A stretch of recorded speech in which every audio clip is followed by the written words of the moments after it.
ვარშავა ნატო სამიტის ამზადიში 58 ოფიციალური დელეგაცია, 28 მოკავშირე და 26 პარტნიორი ქვეყანა ნატოს საეტაპო გადაწყვეტილებების მოლოდინში. როგორია წინასწარი პროგნოზი? რა გადაწყვეტილებები მიიღება ნატოს სამიტზე და შეცვლის თუ არა მსოფლიო უსაფრთხოებას ვარშავის სამიტი? დეტალებით მიშა ფეიქრიშვილი ვარშავიდან. ამერიკას საქართველოს შორის გაფორმებული 3 მემორანდუმი: თავდაცვა, უსაფრთხოება, განათლება, ჯანდაცვა და ბიზნესის ხელშეწყობა ოკუპირებული ტერიტორიების მიმდებარედ. პროექტები და სიახლეები, რომლებიც ორ ქვეყანას შორის ურთიერთთანამშრომლობის გზაზე განხორციელდება. რა შესაძლებლობებს უქმნის საქართველოს ურთიერთგაგების მემორანდუმი? ამერიკის შეერთებული შტატების სახელმწიფო მდივნის ვიზიტის შედეგებით თამარ ციკლაური 2030-ში.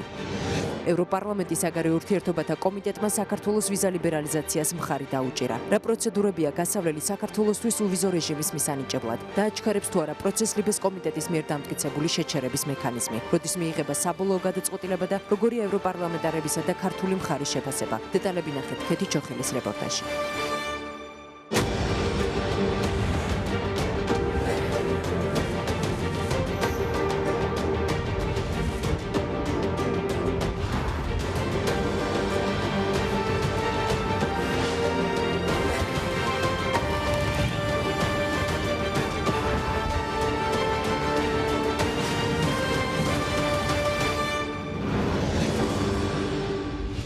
საღამო მშვიდობისა, ეს 2030-ია, გადაცემის ნახვა 2030-ის Facebook გვერდზე შეგიძლიათ, გადაცემის მოსმენა კი FM 98.1-ზე რადიო უცნობის საშუალებით.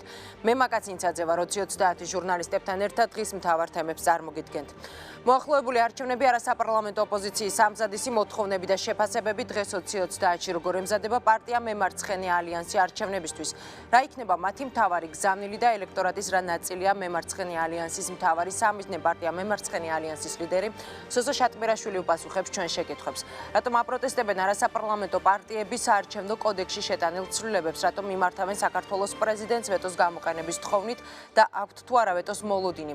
თავისუფალი საქართველოს ლიდერი კახა კუკავა დღეს 2030-ში. დღესვე 2030-ში ფრაქცია ქართული ოცნების თავმჯდომარე გიავოლსკი და მისი არგუმენტები რატომ მიიჩნევს, რომ საარჩევნო კოდექსში ცვლილებებზე ვეტოს დადება ქაოსს შექმნის. მანამდე კი დღის სხვა თემები. ვარშავა ნატოს სამიტის სამზადისში საეტაპო სამიტი, რომლის შემდეგაც უკვე მსოფლიო უსაფრთხოება მნიშვნელოვნად შეიცვლება. ასეთია წინასწარი პროგნოზი, რომელიც სამიტამდე კეთდება. უკვე ცნობილია, რომ ალიანსის წევრები მიიღებენ გადაწყვეტილებას ბალტიის ქვეყნებსა და პოლონეთში 4 ბატალიონის განთავსების შესახებ. 58 ოფიციალური დელეგაცია, 28 მოკავშირე და 26 პარტნიორი ქვეყანა ნატოს საეტაპო გადაწყვეტილების მოლოდინში. ნატოს სამიტის ისტორიაში ხვალ პირველად გაიმართება ნატო საქართველოს კომისიის ხდომა. სამიტის გასაშუქებლად აკრედიტაცია მედიის 2000-მდე წარმომადგენელმა გაიარა. ვარშავაში იმყოფება და მომავალი 2 დღის განმავლობაში სამიტის მიმდინარეობას გააშუქებს 2030-ის გადამღები ჯგუფიც. მიშა ფეიქრიშვილი გაგაცნობთ დეტალებს ვარშავიდან. დიახ, შეიძლება ითქვას, რომ ვარშავა დღეს მსოფლიოში ერთ-ერთი ყველაზე დაცული ქალაქია. ქალაქში მიღებულია უსაფრთხოების უპრეცედენტო ზომები და პოლონეთის დედაქალაქი ემზადება ნატოს რიგით 25 სამიტის დაწყებისთვის, რომლის ოფიციალურ გახსნამდე დარჩენილია 12 საათზე ნაკლები. მსოფლიო ლიდერები სწორედ აქ, ვარშავაში, ეროვნულ სტადიონზე შეიკრიბებიან და იმსჯელებენ მსოფლიოს მთავარ გამოწვევებზე, მთავარ რისკებზე და მიღებული იქნება კონკრეტული გადაწყვეტილებებიც.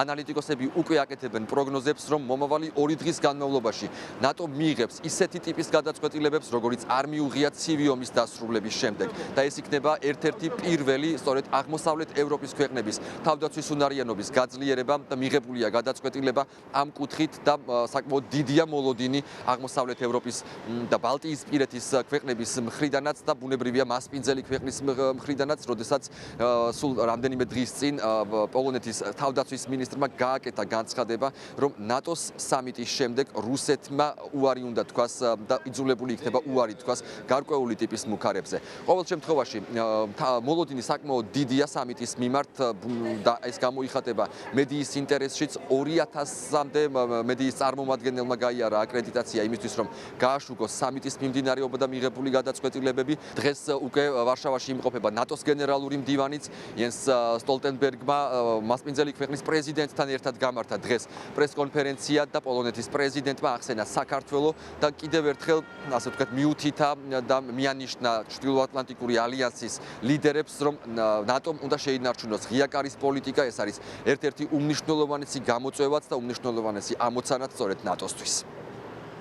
მსოფლიო უფრო საშიში გახდა, ვიდრე ის რამდენიმე წლის წინ იყო. 2 დღის განმავლობაში ჩვენ რამდენიმე მნიშვნელოვან ნაბიჯს გადავდგამთ, რომლებიც მიმართული იქნება ალიანსის თავდაცვის უნარიანობისა და სტაბილურობის გაძლიერებისა და ნატოს ფარგლებს გარეთ უსაფრთხოების უზრუნველსაყოფად. ჩვენ გადავწყვიტეთ აქ პოლონეთში, ასევე ესტონეთში, ლატვიასა და ლიტვაში ბატალიონების განთავსება. ეს იქნება მკაფიო მესიჯი. თავდასხმა ერთ მოკავშირეზე ნიშნავს მთელ ალიანსზე თავდასხმას. ეს იქნება გადამწყვეტი სამიტი ვარშავაში და უმნიშვნელოვანესი სამიტი ალიანსის ისტორიაში. არავისთვისაა საიდუმლო, რომ უსაფრთხოების მხრივ ვითარება ბოლო წლებში შეიცვალა. ამიტომ ალიანსი ვალდებულია და მზად არის მიიღოს კონკრეტული გადაწყვეტილებები უსაფრთხოების გასაძლიერებლად, იქ სადაც ეს აუცილებელია. დღეს ეს უპირველეს ყოვლისა საჭიროა აქ, ჩრდილო-ატლანტიკური ალიანსის აღმოსავლეთ ფლანგზე და სამხრეთით. ნატოს სამიტში მონაწილეობას მიიღებს საქართველოს დელეგაციაც, რომელსაც საქართველოს პრეზიდენტი გიორგი მარგველაშვილი უხელმძღვანელებს. ქართული დელეგაციის ნაწილი უკვე ვარშავაში იმყოფება, ნაწილი და მინისტრთა კაბინეტის რამდენიმე წარმომადგენელი პრეზიდენტთან ერთად სულ ცოტა ხანში ესტუმრება ვარშავას. ჩვენ სულ ცოტა ხნის წინ ვესაუბრეთ პოლონეთში საქართველოს ელჩს, ასევე ნატოში საქართველოს ელჩს, რომლებიც საუბრობენ იმის შესახებ, თუ რა მოლოდინი უნდა ჰქონდეს უკვე საქართველოს კონკრეტულად ნატოს სამიტისგან. უკვე წინასწარ ცნობილია, რომ საქართველო არ ელის მაპს მიმდინარე სამიტზე, თუმცა ელის კიდევ ერთხელ მნიშვნელოვან გადაწყვეტილებას და მნიშვნელოვან მინიშნებას, მნიშვნელოვან გზავნილს ჩრდილო-ატლანტიკური ალიანსისგან. როგორი იქნება ეს გზავნილი, ცნობილი გახდება შაბათს, როდესაც თუ რა ჩაიწერება საბოლოო деკლარაციაში, რომელსაც ნატოს წევრი ქვეყნები მიიღებენ. ველოდებით ცალსახად მხარდამჭერ პოლიტიკურ გზავნილს საქართველოს ევროატლანტიკური ინტეგრაციის მხარდაჭერის თვალსაზრისით, ასევე აქტიურად მუშაობთ პრაქტიკული მხარდაჭერის ახალ მექანიზმებზე, რომლებიც კიდევ უფრო გააუმჯობესებს საქართველოს თავდაცვის უნარიანობას, საქართველოს სტაბილურობას, უსაფრთხოებას და მდგრადობას. მნიშვნელოვანია ის, რომ პირველად გაიმართება ნატოს სამიტის ფარგლებში ნატო-საქართველოს კომისია, რომელიც მიიღებს ერთობლივ დეკლარაციას და მასში იქნება ასახული ის პრაქტიკული მექანიზმები, რომლებიც საქართველოს თავდაცვის უნარიანობის გაძლიერებას მოემსახურება. გარდა ამისა, დაფიქსირდება ის პროგრესი, რასაც საქართველოს მიაღწია ნატოში გაწევრიანების გზაზე. კიდევ ერთხელ ხაზი გაესმება ბუქარესტის სამიტის გადაწყვეტილებას, რომლის მიხედვითაც საქართველოს აუცილებლად გახდება ნატოს წევრი. ნატოს სამიტების ისტორიაში პირველად სწორედ აქ ვარშავაში გაიმართება საქართველოს ნატოს ერთობლივი კომისიის სხდომა, რომელშიც მონაწილეობას მიიღებენ საქართველოს დელეგაციის წარმომადგენლები. სხდომა გაიმართება ხვალ და სწორედ ამ სხდომის დასრულების შემდეგ წინასწარ შესაძლოა გქონდეს უკვე გარკვეული ტიპის ინფორმაცია, თუ რას უნდა ველოდეთ უკვე შაბათს საბოლოო დეკლარაციაში, რა ტიპის გადაწყვეტილება იქნება მიღებული საქართველოსთან დაკავშირებით და რა იქნება ის მთავარი გზავნილი, რომელსაც საქართველოს დელეგაცია უკვე კვირას სამშობლოში ჩამოიტანს. ვარშავაში მიშა ფეიქრიშვილი განაგრძობს მუშაობას. თანამშრომლობის გაღრმავება ყველა სფეროში და საქართველოს სუვერენიტეტს, უსაფრთხოებასა და ევროატლანტიკურ მისწრაფებებს სრული მხარდაჭერა ამერიკის სახელმწიფო მდივანმა საქართველოს ამ გზავნილები დატოვა. ვიზიტის მეორე დღეს ჯონ კერი საპარლამენტო ოპოზიციას და პარლამენტის თავმჯდომარეს შეხვდა. რა რჩევა მისცა ამერიკის სახელმწიფო მდივანმა ოპოზიციას, რა საკითხები განიხილეს შეხვედრაზე და როგორ აფასებენ ჯონ კერის ვიზიტს საქართველოში ხელისუფლების წარმომადგენლები. ნიკა მუგბანიანი, კახა ბატიაშვილი დეტალებით. არ იყოთ ფოკუსირებული პარტიულ ინტერესებზე. ასეთი რჩევა მისცა ამერიკის სახელმწიფო მდივანმა საპარლამენტო ოპოზიციას. ჯონ კერი თავისუფალ დემოკრატებსა და ნაციონალურ მოძრაობას 9 საათის განმავლობაში ხვდებოდა.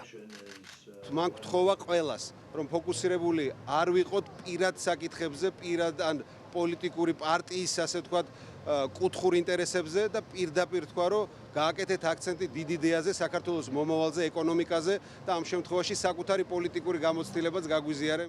თავად ჯონ კერის ოპოზიციურ პარტიებთან შეხვედრის შემდეგ კომენტარი არ გაუკეთებია. მოგვიანებით კი მისი განცხადება ამერიკის სახელმწიფო დეპარტამენტმა გაავრცელა. მე მოხარული ვარ, რომ შევხვდი ოპოზიციის წევრებს საქართველოში, რომელიც აქტიური დემოკრატიული ქვეყანაა და ეყრდნობა ოპოზიციასა და პროცესის პატივისცემას. ჩვენ ვიცით, რამდენად მნიშვნელოვანია ეს არჩევნები ყველა თქვენგანის სურვილის გამო, რომელიც ევროპული ინტეგრაციისკენ სწრაფვას გულისხმობს. მოგიწოდებთ გააგრძელოთ თავდაჯერებულად და მკაფიოდ რეფორმებისკენ სვლა, სასამართლო პროცესის გასაძლიერებლად და იმის უზრუნველსაყოფად, რომ თქვენი არჩევნებით ყველა მიამაყოს. მე დარწმუნებული ვარ, რომ თქვენი ძალისხმევით ეს შესაძლებელია. ოპოზიციის ინფორმაციით შეხვედრაზე საუბარი ქვეყნის შიგნით არსებულ პოლიტიკურ ვითარებას, უსაფრთხოებას და ევროინტეგრაციის პროცესს შეეხო. მესიჯი ჩვენი ამერიკელი მეგობრებისგან არის აბსოლუტურად ღია, მკაფიო და გასაგები, რომ ქვეყანაში უნდა ჩატარდეს თავისუფალი არჩევნები, რაც გულისხმობს თავისუფალი მედიის არსებობას. საუბარი იყო ძალადობის დაგმობაზე და ხელისუფლების მხრიდან იმ ნაბიჯების დაუშვებლობაზე, რომელიც კითხვის ნიშნის ქვეშ აყენებს ამორჩევლის თავისუფალი არჩევანის უფლებას. ძალიან დიდი დრო დაეთმო ჩვენ საუბარს არჩევნების თაობაზე, საარჩევნო გარემოს თაობაზე. ის რომ ყველა პოლიტიკური ძალა უნდა იყოს პასუხისმგებელი სამართლიანი, სწორი ევროპული არჩევნების ჩატარებაზე აქ ორი აზრი არ არის, მაგრამ პირველ რიგში პასუხისმგებლობა ეკისრება ხელისუფლებას. ვფიქრობ, რომ საგანგაშო არანაირი მესიჯი ბატონ კერისთან შეხვედრაზე არც ერთ დონეზე არ გახმოვანებულა მისი მხრიდან ყოველ შემთხვევაში. კერის ვიზიტი უშუალოდ ვარშავის სამიტის წინდღით არის ძალიან სერიოზული გზავნილი ჩვენი ნატოელი პარტნიორების მისამართით. გზავნილი მის თაობაზე, რომ ამერიკის შეერთებული შტატები არის საქართველოს ნატოს გზაზე ინტეგრაციის დაჩქარების პროცესის ერთგული. ჯონ კერი დღესვე პარლამენტის თავმჯდომარეს შეხვდა. დავით უსუფაშვილის განცხადებით მხარეები შეთანხმდნენ, რომ 2016 წლის ოქტომბრის არჩევნები თავისუფალ პოლიტიკურ გარემოში ჩატარდება. ვისაუბრეთ იმაზე, რომ ჩვენთვის საქართველოსთვის ძალიან დიდი მნიშვნელობა აქვს შეერთებული შტატების მხარდაჭერას ბევრი სხვა მიმართულებით, ეკონომიკის აღორძინების მიმართულებით, დემოკრატიის განვითარების მიმართულებით. შევთანხმდით იმაზე და ეს ძალიან მარტივი იყო შესაძლებელად, რომ მომავალი არჩევნები საქართველოში უნდა შედგეს თავისუფალი პოლიტიკური გარემოს პირობებში. საგარეო საქმეთა მინისტრის შეფასებით კი ამერიკის სახელმწიფო მდივანმა ვიზიტის ფარგლებში ხაზი გაუსვა საქართველოს დემოკრატიულობას და განაცხადა, რომ ამერიკა მტკიცედ უჭერს მხარს საქართველოს სუვერენიტეტს, უსაფრთხოებას და ევროატლანტიკურ მისწრაფებებს. მიხეილ ჯანელიძემ სახელმწიფო მდივნის ვარშავის სამიტამდე სტუმრობის განსაკუთრებულ მნიშვნელობაზე ისაუბრა. თვითონ სახელმწიფო მდივნის ვიზიტი ამ დროს ნატოს ვარშავის სამიტის წინ იყო ძალიან მნიშვნელოვანი გზავნილი, რომ საქართველოს გვერდით დგას ამერიკის შეერთებული შტატები ევროპული და ევროატლანტიკური ინტეგრაციის გზაზე. ასევე გაღრმავდება ჩვენი ურთიერთობები განათლების სფეროში, ეკონომიკური მიმართულებით, ბიზნესის ხელშეწყობის მიმართულებით. ორდღიანი ვიზიტისას ამერიკის სახელმწიფო მდივანს განსაკუთრებული ნოსტალგია ხაჭაპურსა და ქართულ ღვინოზე ჰქონდა. ჯონ კერი წუხდა, რომ დროის უქონლობის გამო საქართველოში დარჩენის საშუალება არ აქვს, თუმცა ძველი თბილისის ქუჩებში გასეირნება მაინც მოახერხა. ჯონ კერიმ იმედი გამოთქვა, რომ უფლებამოსილების ვადი სამოწურამდე საქართველოს ისევ ეწვევა. ამერიკის შეერთებულ შტატებსა და საქართველოს შორის გაფორმებული 3 მემორანდუმი, პროექტები და სიახლეები, რომლებიც ორ ქვეყანას შორის ურთიერთთანამშრომლობის გზაზე განხორციელდება. თავდაცვა, უსაფრთხოება, განათლება, ჯანდაცვა და ბიზნესის ხელშეწყობა ოკუპირებული ტერიტორიების მიმდებარედ. რა შესაძლებლობებს უქმნის საქართველოს ურთიერთგაგების მემორანდუმები? თამარ ციკლაური განაგრძობს თემას, თამარ გისმენთ. ამერიკის შეერთებული შტატების სახელმწიფო მდივნის ვიზიტი საქართველოში დატვირთული მხოლოდ შეხვედრებით არ ყოფილა. ვიზიტის ფარგლებში ხელი 3 მემორანდუმს მოეწერა, რომლებიც სხვადასხვა მიმართულებით საქართველო-ამერიკის ურთიერთთანამშრომლობის გაღრმავებასა და სიახლეს მოიცავს. პირველი თავდაცვისა და უსაფრთხოების სფეროში პარტნიორობის გაღრმავების მემორანდუმია, რომლის შესახებაც ოფიციალური ინფორმაცია ამერიკის შეერთებული შტატების სახელმწიფო დეპარტამენტის ოფიციალურ გვერდზე უკვე გამოქვეყნდა. დოკუმენტის მიხედვით ორ ქვეყანას შორის სტრატეგიული თანამშრომლობის ფარგლებში ყურადღება 3 მიმართულებით გაღრმავდება.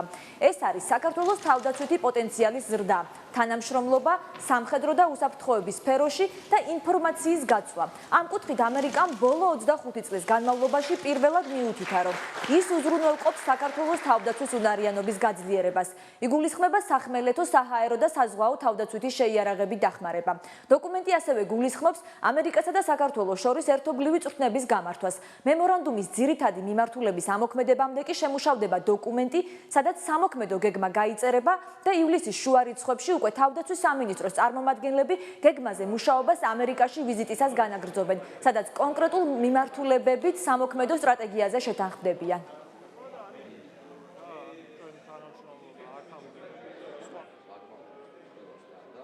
თავარი პრიორიტეტი ჩვენ ურთიერთობებში იქნება იმ საფრთხეებთან და გამოწვევებთან გამკლავება, რომლის წინაშე ჩვენი სახელმწიფო დგას და კონკრეტული მიმართულებები იქნა უკვე ძალიან დეტალურად გამოკვეთილი. ეს იქნება საზღვაო, სახმელეთო თუ საჰაერო, პლუს დამატებული ვირტუალური სივრცე, ანუ საიბერ უსაფრთხოებაც, გულისხმობს შეიარაღების სისტემების და აღჭურვილობის შესყიდვის შესაძლებლობას. ჩვენთვის თავდაცვის უნარიანობის გამტკიცება და ნატოსთან თავსებადობის უზრუნველყოფა, რაც ერთ-ერთი ნაწილია არის მნიშვნელოვანი.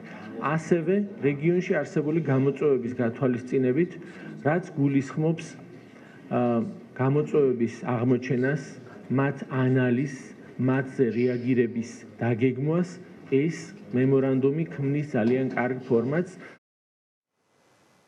კიდევ ერთი მემორანდუმი სიახლეებს საგანმანათლებლო სფეროში გულისხმობს. ეს არის ორ ქვეყანას შორის ურთიერთგაგების დოკუმენტი, რომელიც მიზნად სახელმწიფო და კერძო უნივერსიტეტებსა და ინსტიტუტებს შორის თანამშრომლობის ხელშეწყობას გულისხმობს.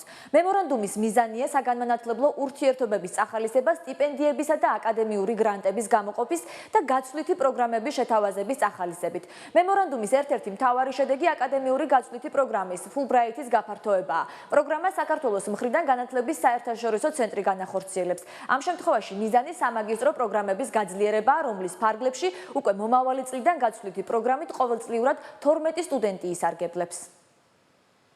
ჩვენი ძირითადი მიზანი ამ პროგრამის ფარგლებში, ამ მემორანდუმის ფარგლებში არის სამაგისტრო პროგრამის გაძლიერება. სამაგისტრო პროგრამას თუ ვთქვათ, მანამდე Fulbright-ს 2 ან 3 სტიპენდიას აძლევდა წელიწადში, დაწყებული აი ამ ახალი მემორანდუმის ფარგლებში საქართველოს და ამერიკის ერთობლივი ძალისხმევით, პარიტეტული ძალისხმევით მინდა გითხრათ, სადაც თითოეული ქვეყანა $200,000-მდე დადებს საერთო ბიუჯეტში, საშუალება გვექნება, რომ რაოდენობა წლიურად 12 სამაგისტრო სტუდენტამდე გავზარდოთ. ყოველწლიურად გამოცხადდება აკადემიური პროგრამა დაწყებული 2017-დან და შერჩევა ჩატარდება ერთობლივი ძალებით, ერთობლივი შემრჩევი კომისიით.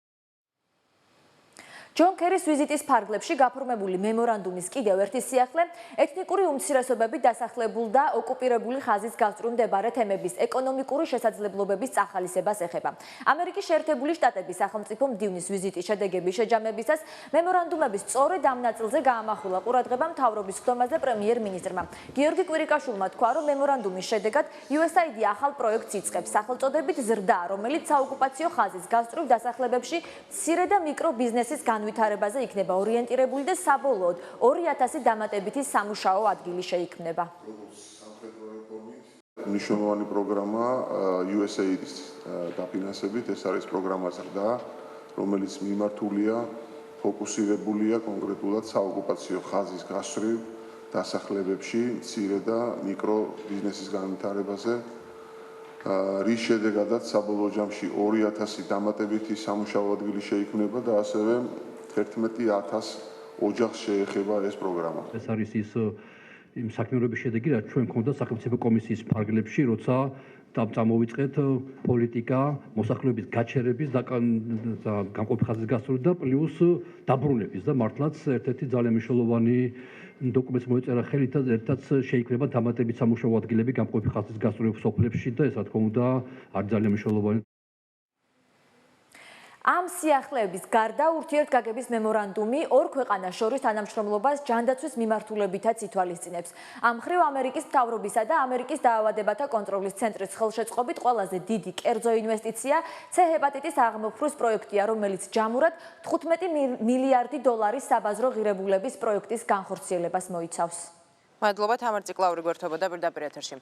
მორიგი ნაბიჯი ვიზა ლიბერალიზაციისკენ ევროპარლამენტის საგარეო კომიტეტმა მხარი საქართველოს მოქალაქეებისთვის უვიზო რეჟიმის მინიჭებას დაუჭირა. ამასთან კომიტეტი მიმართავს სამოქალაქო თავისუფლებათა, ასევე მართლმსაჯულებისა და საშინაო საქმეთა კომიტეტს დააჩქა, რომ ვიზა ლიბერალიზაციის პროცედურა, რომ საქართველოს მოქალაქეებმა რაც შეიძლება მოკლე დროში მიიღონ სარგებელი თავისუფალი მიმოსვლისგან. ვიზა ლიბერალიზაციის პროცესი ევროპარლამენტში და შეფასებები საქართველოდან ნახეთ კეთი ჩოხელის რეპორტაჟი. ევროპარლამენტის საგარეო ურთიერთობათა კომიტეტმა საქართველოს მოქალაქეებისთვის სავიზო რეჟიმის გაუქმებას მხარი დაუჭირა. ახლა ჯერი ლიბეზე, ანუ სამოქალაქო თავისუფლებათა მართლმსაჯულებისა და საშინაო საქმეთა კომიტეტზეა. მომხსენებელი ლატვიელი დეპუტატი ანდრია მამკისი ლიბეს კომიტეტის წევრებს მოუწოდებს პროცედურა რაც შეიძლება მალე დაასრულონ. ვიზა ლიბერალიზაცია საქართველოს მოქალაქეებს დიდ სარგებელს მოუტანს და ჩვენ ვაფასებთ მას იმის გამო, თუ რამდენად გაზრდის ის ადამიანებს შორის კონტაქტის პოტენციალს, მათ შორის სტუდენტებს, აკადემიკოსებს, მასწავლებლებსა და ბიზნესმენებს შორის. სავიზო რეჟიმის გაუქმება გაზრდის საქართველოს მიმზიდველობას მისი ოკუპირებული რეგიონების, აფხაზეთისა და სამხრეთ ოსეთის მოსახლეობისთვის, რაც ხელს შეუწყობს ამ კონფლიქტების მშვიდობიან დარეგულირებას. ევროპულ და ევროატლანტიკურ სტრუქტურებში ინტეგრაციის საკითხებში სახელმწიფო მინისტრი აცხადებს, რომ ვიზა ლიბერალიზაციის პროცედურა თანმიმდევრულად მიმდინარეობს. დავით ბაქრაძე სავიზო რეჟიმის გაუქმების საკითხს ოპტიმისტურად უყურებს. ამ პროცესში აუცილებელი იყო საგარეო საკითხთა კომიტეტის, ანუ აფეტის პოზიცია, აფეტის მოსაზრება, რომელიც გამოქვეყნდა და ასევე არის ძალიან პოზიტიური. რაც მიუთითებს იმას, რომ პროცედურულად ეს საკითხი თანამიმდევრულად მიმდინარეობს. მნიშვნელოვანია, რომ გადაწყვეტილება დღეს უკვე ყველასთვის ნათელია, ვიზა ლიბერალიზაციასთან დაკავშირებით მიღებულია. საქართველოს საგარეო საქმეთა მინისტრი იმედოვნებს, რომ ევროპარლამენტი ვიზა ლიბერალიზაციის საკითხს პლენარულ სესიაზე დროულად განიხილავს.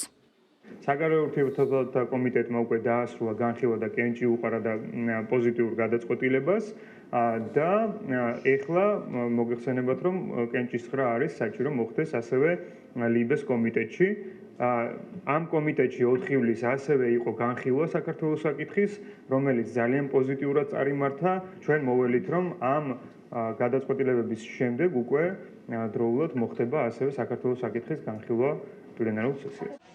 საქართველოსთვის სავიზო რეჟიმის გაუქმების საკანონმდებლო ინიციატივის დამტკიცებამდე ლიბეს კომიტეტმა დღეს ვიზა ლიბერალიზაციის შეჩერების მექანიზმი დაამტკიცა. როგორც ევროპელი ლიდერები აცხადებენ, სწორედ ამ მექანიზმის ამოქმედებაზე იყო დამოკიდებული საქართველოს ვიზა ლიბერალიზაციის პროცესის დასრულება. მექანიზმი უვიზო რეჟიმის დროებით შეჩერებას ითვალისწინებს იმ შემთხვევაში, თუ მესამე ქვეყანამ ვიზა ლიბერალიზაციით გათვალისწინებული პირობები დაარღვია. საქართველოს გარდა ევროპარლამენტის საგარეო ურთიერთობათა კომიტეტმა დღეს ასევე მხარი დაუჭირა უკრაინისა და კოსოვოსთვის სავიზო რეჟიმის გაუქმებას. ხელისუფლება სასოფლო-სამეურნეო მიწების დაკანონების სახელმწიფო პროგრამას იწყებს. ამის შესახებ პრემიერ-მინისტრმა მთავრობის ხდომაზე განაცხადა, მიწის პრივატიზებას ის მოქალაქეები შეძლებენ, რომელთაც 90-იანი წლების მიწის რეფორმა არ შეხებიათ. კიდევ ერთი სიახლე, რომელზეც გიორგი კვირიკაშვილმა ისაუბრა, მსოფლიო ბანკის რეიტინგში საქართველოს შეცვლილი მონაცემებია. მთავრობის ხდომის დეტალებს ანა ბროლაძე გაგვაცნობს. ანა, გისმენთ. საღამო მშვიდობისა. პრემიერ-მინისტრმა თქვა, რომ მსოფლიო ბანკის კლასიფიკაციის მიხედვით საქართველოს საშუალოზე დაბალი შემოსავლების ჯგუფიდან ახალ ჯგუფში გადაინაცვლა და გიორგი კვირიკაშვილის განცხადებით ეს ცვლილება რეიტინგში ქვეყანას 15 წლის განმავლობაში არ ჰქონია სიგნალი ინვესტორებისთვის, ასე შეაფასა მთავრობის ხელმძღვანელმა საქართველოს გაუმჯობესებული მაჩვენებელი. მსოფლიო ბანკის ყოველწლიურად გამოქვეყნებული ქვეყნების კლასიფიკაცია შემოსავლების მიხედვით, ეს კლასიფიკაცია ეფუძნება თითოეული ქვეყნის ეროვნული შემოსავლის ერთსულ მოსახლეზე გადაანგარიშებას და მსოფლიო ბანკის ბოლო კლასიფიკაციის მიხედვით საქართველო საშუალოზე დაბალი შემოსავლის მქონე ქვეყნების ჯგუფიდან გადავიდა საშუალო და მაღალი შემოსავლების მქონე ქვეყნების კატეგორიაში. ეს არის ძალიან მნიშვნელოვანი წარმატება და ვფიქრობთ, რომ ამ კლასიფიკაციაში წინსვლა არ ქონია ბოლო 15 წლის განმავლობაში საქართველოს და ეს არის მნიშვნელოვანი ჩვენი ქვეყნის საერთაშორისო საინვესტიციო იმიჯის და საქართველოს ცნობადობის ამაღლების კუთხით. ეს კლასიფიკატორი აჩვენებს იმას, რომ ქვეყანას ზრდება შემოსავალი, სახელმწიფოს როგორც ეკონომიკურ წარმონაქმნს, ბიზნეს პოტენციალის მატარებელ სტრუქტურას ეზრდება შესაძლებლობები და აქედან გამომდინარე ბუნებრივია, ეს არის კარგი სიგნალი იმისთვის, რომ ქვეყნის საინვესტიციო მიმზიდველობის კუთხით წინ გადადგმულ ნაბიჯად პოზიტიურ ფაქტორად ჩაითვალოს. დღევანდელ მთავრობის ხდომაზე მინისტრებმა ახალი სახელმწიფო პროგრამა დაამტკიცეს, ხელისუფლება ფაქტობრივ მფლობელობაში არსებული სასოფლო-სამეურნეო მიწების დაკანონებას იწყებს. პრივატიზების პროგრამით სარგებლობის საშუალება 10 რაიონის სხვადასხვა სოფლის მოსახლეობას შეეძლება, რა შემთხვევაში შეძლებენ მიწის დაკანონებას მოქალაქეები, კრიტერიუმები დღეს ეკონომიკის სამინისტრომ განმარტა. მესტიის, თიანეთის, ახმეტის, დუშეთის, ფასანაურის, ხევსურეთის, გუდამაყრის, ანანურის, უკანაფშავის და ქვეშეთის კონკრეტულ სოფლებზე ამ რაიონებში ფაქტობრივ მფლობელობაში არსებული მიწების დაკანონებისთვის იქნება სპეციალური ჩარჩო, რაც ვფიქრობთ, რომ ძალიან მნიშვნელოვანი იქნება ამ რაიონებში მაცხოვრებელთათვის, ვინაიდან ამ მიწებზე ლეგალური მფლობელობის შემთხვევაში მათ ექნებათ ამ საკუთრების ბრუნვაში მიქცევის საშუალება, რაც სოფლის მეურნეობის განვითარებისათვის და უპირველეს ყოვლისა ამ რეგიონების მაცხოვრებელთათვის ეკონომიკური მდგომარეობის გაუმჯობესებისთვის ძალიან მნიშვნელოვან საკითხს წარმოადგენს. პროგრამის მიზანია ზოგადად სასოფლო-სამეურნეო მიწების ათვისება, კადასტრის მოწესრიგება, ამავე დროს შესაბამის მუნიციპალიტეტებში სოციო-ეკონომიკური ფონის გაუმჯობესება. გადაცემის საგანი არის არაუმეტეს 5 ჰექტარი სასოფლო-სამეურნეო დანიშნულების მიწა. მთავარ კრიტერიუმს წარმოადგენს ის, რომ მთავრობის დადგენილების მიღებისთვის ბოლო 15 წლის განმავლობაში ფაქტობრივი სარგებლობა უნდა უდგინდებოდეს.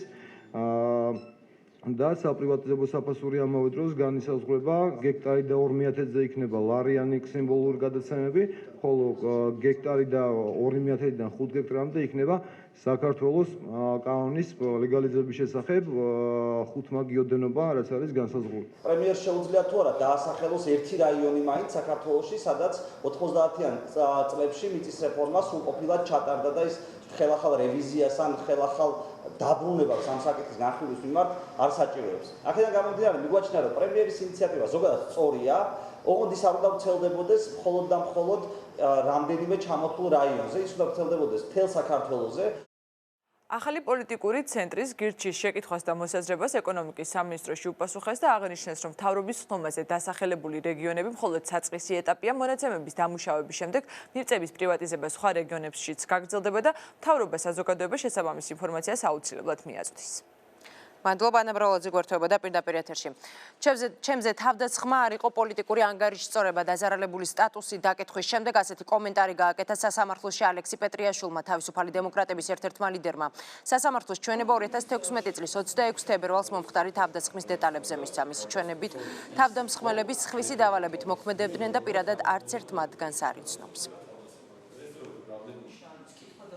მე მოვახსენე მოსამართლეს და სასამართლოს, რომ ორი პიროვნების მიერ განხორციელდა თავდასხმა, არც ერთ ამ პიროვნებასთან არავითარი შეხება, არავითარი ურთიერთობა და არავითარი დაპირისპირება, რაიმე კონფლიქტი მანამდე არ ქონია და არც მინახავს. ეს არ არის პოლიტიკური ანგარიშის სწორება. ალექსი პეტრიაშვილზე განხორციელებული თავდასხმა არ უკავშირდება მის პოლიტიკურ საქმიანობას. რას უკავშირდება? პირად ბიზნესს. კონკრეტულად? კონკრეტული ბიზნესის დასახელება არ შეგვიძლია. როგორც თვითონ აცხადებს, რომ ეს იყო გარკვეული პირების მხრიდან დაკვეთით შესრულებული თავდასხმა. ეჭვი აქვს ვინმეზე? არ ვიცით. თავად არ დაუფიქსირებია კონკრეტული პიროვნება ბატონ ალექსი პეტრიაშვილს არ დაუსახელებია თუ ვისი აქვს ეჭვი. პერსონალურ მონაცემთა დაცვის ინსპექტორის აპარატმა 3 წლიანი ანგარიში წარადგინა შეხვედრას არასამთავრობო და საერთაშორისო ორგანიზაციის წარმომადგენლები ესწრებოდნენ. შეხვედრა მრგვალი მაგიდის ფორმატში ჩატარდა და სტუმრებმა 3 წლის განმავლობაში განხორციელებული საქმიანობის შედეგებზე, გამოწვევებსა და ახალ შესაძლებლობებზე ისაუბრეს. პერსონალურ მონაცემთა დაცვის ინსპექტორის განცხადებით 2013 წლის ივლისიდან 2016 წლის ივლისამდე სულ 115 ინსპექტირება განხორციელდა, შემოწმდა 58 საჯარო და 57 კერძო ორგანიზაციის 904 ობიექტი. ძირითადად ამ 3 წლის განმავლობაში ორიენტირებულები ვიყავით სისტემური პრობლემების იდენტიფიცირებაზე, გამოვლენაზე და შემდგომ მათ აღმოხვრაზე. სწორედ ამიტომ მოვიცავით ძირითადად საჯარო, მსხვილი საჯარო სტრუქტურები და ასევე კერძო ორგანიზაციები. ჩვენ გვაინტერესებს, რა თქმა უნდა, სამოქალაქო სექტორის ხედვა, როგორ ხედავენ ისინი პერსონალური მონაცემების დაცვის ინსპექტორის როლს, რა თემებზე მიაჩნიათ, რომ ყურადღება უფრო მეტად არის გასამახვილებელი? საკმაოდ ბევრი რამ გაკეთდა პერსონალური მონაცემების დაცვის კუთხით საქართველოში. კარგად არის დასამკვიდრებელი კერძო სექტორში პერსონალური მონაცემების დაცვის საქმიანობა და ამ მხრივ ბევრი რამ არის გასაკეთებელი აპარატის მხრივ, პერსონალური მონაცემთა დაცვის ინსპექტორის მხრივაც. მნიშვნელოვანი არის სამომავლო რეფორმები, რომელიც დაგეგმილი არის კერძოდ ინფორმაციის თავისუფლების კუთხით. პრეზიდენტის საპარლამენტო ფრაქციებს სასამართლო სისტემის ტრანსფორმაციასთან დაკავშირებით კონსულტაციებს თავაზობს. ამ შესახებ პრეზიდენტის საპარლამენტო მდივანმა ანა დოლიძემ განაცხადა. დოლიძის განმარტებით იუსტიციის უმაღლეს საბჭოში ამჟამად მოსამართლეთა შესარჩევი კონკურსი მიმდინარეობს და იმისთვის, რომ თავიდან იქნა საცილებული მოსამართლის მანტიისთვის შეუფერებელი კანდიდატების დანიშვნა, აუცილებელია მიიღონ მართლმსაჯულების რეფორმის მესამე ტალღასთან დაკავშირებული კანონპროექტი. პრეზიდენტის საპარლამენტო ფრაქციებს რიგარეშის სხდომის მოწვევის თარიღთან დაკავშირებით კონსულტაციებსაც თავაზობს. პრეზიდენტის საპარლამენტო საპრეზიდენტო მდივნის ინფორმაციით, კანონ პროექტი, რომელიც მართლმსაჯულების მესამე ტალღის ფარგლებშია მომზადებული 27 აპრილის შემდეგ შეჩერებულია. ამჟამად იუსტიციის საბჭოში მიმდინარეობს მოსამართლეთა შესარჩევი კონკურსი, რომლის შედეგადაც უნდა დაენიშნოს დაახლოებით 65 მოსამართლე. სამოქალაქო საზოგადოების ნაწილში არსებობს მოსაზრება, რომ ეს კონკურსი ჩატარდა გაუმჭირვალედ, დარღვევებით და რომ მასში მონაწილეობდა რამდენიმე კანდიდატი, რომლის პროფესიული ბიოგრაფია კითხვის ნიშნებს აჩენს საზოგადოებაში. არსებობს საშიშროება, რომ ამ გასაუბრების შედეგად სასამართლო დაკომპლექტეს მოსამართლის მანტიასთან შეუსაბამო კანდიდატებით. საქართველოს პრეზიდენტი მზად არის სასამართლო სისტემის ტრანსფორმაციასთან დაკავშირებით, კონსულტაციები დაიწყოს პარლამენტში წარმოდგენილ ყველა პოლიტიკურ ფრაქციასთან, რომელსაც აღელვებს სასამართლო ხელისუფლების მომავალი. ორგანიზაცია მოქალაქის მიერ ორგანიზებულ სამოქალაქო ოლიმპიადაში გამარჯვებულ მოსწავლეებსა და GDS-ის გადაცემა ეკოვიზიის ვიქტორინის პრიზიორების ეკოტური 55-მა ახალგაზრდა მურეკში მოქალაქის ორგანიზებულ ბანაკში ბინა 7 დღით დაიდო. რა აქტივობებს მოიცავს საზაფხულო ეკობანაკი და საქართველოს რამდენ კურორტზე მოხვედრის შანსი აქვს წარჩინებულ მოსწავლეებს. ახალგაზრდების შთაბეჭდილებებსა და თავგადასავლებს მარიამ სეთურიძე და სულხან ელბაქიძე კი ამბობთ. 15 წლის ნინო დელფინების წარმოდგენას პირველად ესწრება.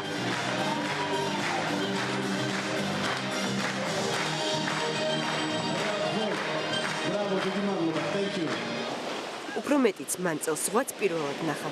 ბონისელი გოგონასა და შავი ზღვის სანაპიროს შეხვედრა ძალიან ემოციური იყო.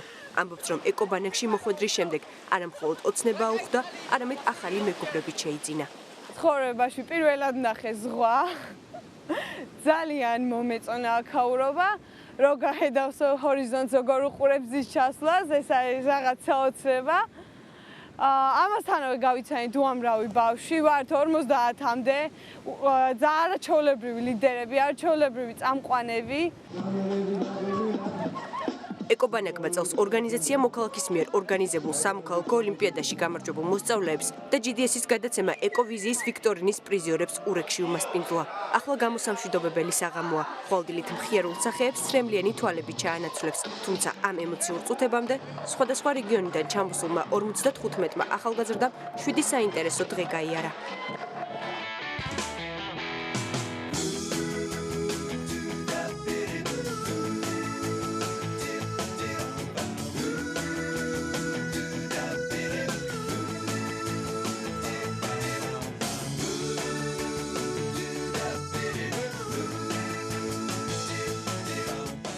წამოვედით ეკობანაკში და მოხდით აქ ექსკურსიაზე ჩამოვედით. ძალიან მომეწონა, ძალიან საყვარელი და კარგი დელფინები იყვნენ და პირველად ნახე ისინი. მოვინახულეთ ძალიან ბევრი ადგილი, რომელიც აქამდე არ ჰქონდათ ანახი, ახლა ვიმყოფებით დელფინარიუმში, ბათუმში კერძოდ. ასევე ვიყავით პალიასტომის ტბაზე, ასევე მოვინახულეთ ეროვნული პარკი ტირალას მთა. დავით სოფაძე დაბანაკებული მოსწავლეების თავგადასავალი ტრადიციულად სამახსოვრო სიგელებით და 7 დღის შეჯამებით სრულდება. ვისწავლე ის, რომ ყოველთვის უნდა იყოს პოზიტიური, ყოველთვის უნდა იყოს თბილი და საკუთარი თავის გარდა უნდა იფიქროს სხვებზეც. და უნდა გასცერა შეიძლება მეტი პოზიტივი და ყოველ დღე და ყოველ წამს უნდა გაიღიმო. ესეთი ბანაკები ძალიან მნიშვნელოვანია ახალგაზრდობისთვის, იმიტომ რომ ასეთი ბანაკებით მაღლდება ცნობიერების დონე და შესაბამისად საგანმანათლებლო ასპექტში უფრო სხვა კუთხით მივდივართ. ორგანიზაცია მოქალაქე საზაფხულო ეკობანაკებს უკვე მეორე წელია საქართველოს სხვადასხვა კურორტზე აწყობს. მოსწავლეები მიჰყავს და ეკოლოგიაზე ჩატარებული ტრენინგების გარდა ახალგაზრდების სამოქალაქო პასუხისმგებლობის გაღრმავებაზეც ზრუნავს. ბავშვებს უყალიბდებათ სამოქალაქო პასუხისმგებლობა, რომელიც ძალიან მნიშვნელოვანია და რომელიც ძალიან ჭირდება ჩვენს ქვეყანას. ყველა ის ტრენინგი, ყველა ის თამაში მიმართულია იმისკენ, რომ ბავშვების ცნობიერება ამაღლდეს, სწორედ გარემოს დაცვითი მიმართულებით. ეს არის მთელი საქართველოს მასშტაბით შეგროვებული ძალიან ნიჭიერი ბავშვები, პირდაპირ უნდა ვთქვა. და ეს ბანაკები მათ აძლევს საშუალებას, რომ გაიცნონ ერთმანეთი, გაიარონ კურსები და ტრენინგები. საზაფხულო ეკობანაკი მოსწავლეებს ცემში, ურექსა და თუშეთში ეტაპობრივად მასპინძლობს. წელს წარჩინებული მოსწავლეების რაოდენობამ 400-ს მიაღწია. წარმატებული პროექტის გაგრძელებას ორგანიზაცია მოქალაქე მომავალ წელს უფრო მასშტაბურად გეგმავს. ახლა რეკლამის შემდეგ საარჩევნო კამპანია როგორ ემზადებიან პოლიტიკური პარტიები არჩევნებისთვის რეკლამის შემდეგ უკვე სტუმრებთან ერთად დავბრუნდებით.